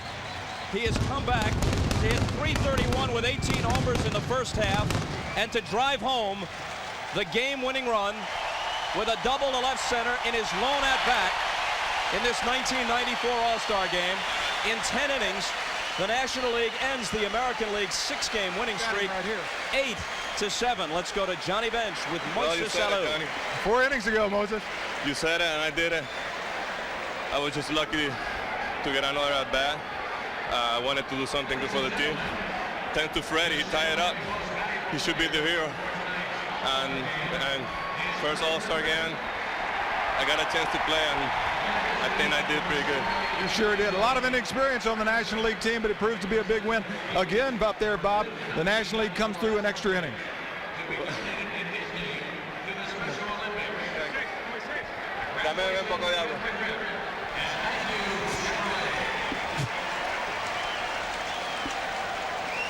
Off the base of the wall on the fly.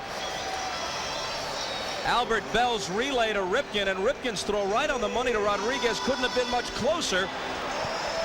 They might have had him, but Paul Runge was right there. Here's another angle.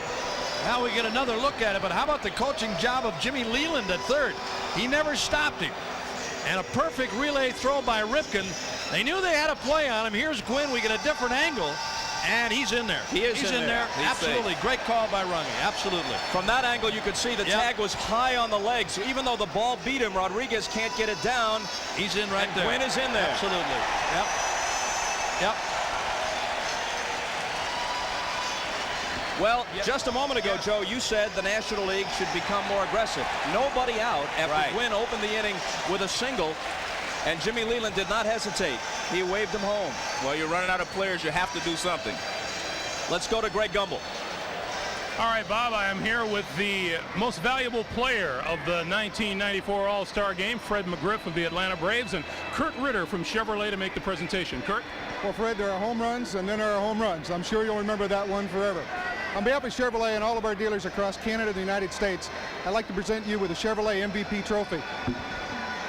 Appreciate it. Thank you. As well, we'll be donating in your name an Astro van to the Special Olympics. Once again, congratulations. Thank you. Fred, the hour is late, but there can't be a more dramatic home run than the one you hit to tie the game in the 9th inning, and you haven't been able to stop smiling since you got over here. Tell me your feelings. Oh, well, at first I was just hoping I'd get at bat. You know, it was getting late, and Pregame hadn't called on me yet, so I'm like, man, I got to get at bat, and then I finally get at bat, and I'm telling myself, be aggressive, you know, take your hacks, you know, and lead through me a fastball down and away, and I hit it out. Congratulations. They're laughing and smiling, I'm sure, down in Atlanta as the National League, Bob, has broken a 6-game losing streak. Back to you. Moises Alou, who began his career in Pittsburgh before being traded to Montreal for Zane Smith, wins it after Fred McGriff had tied it in the 9th with the 2-run pinch homer off Lee Smith. Gwynn singled and scored the winner, driven home by Alou. Doug Jones the winner, Beret the loser.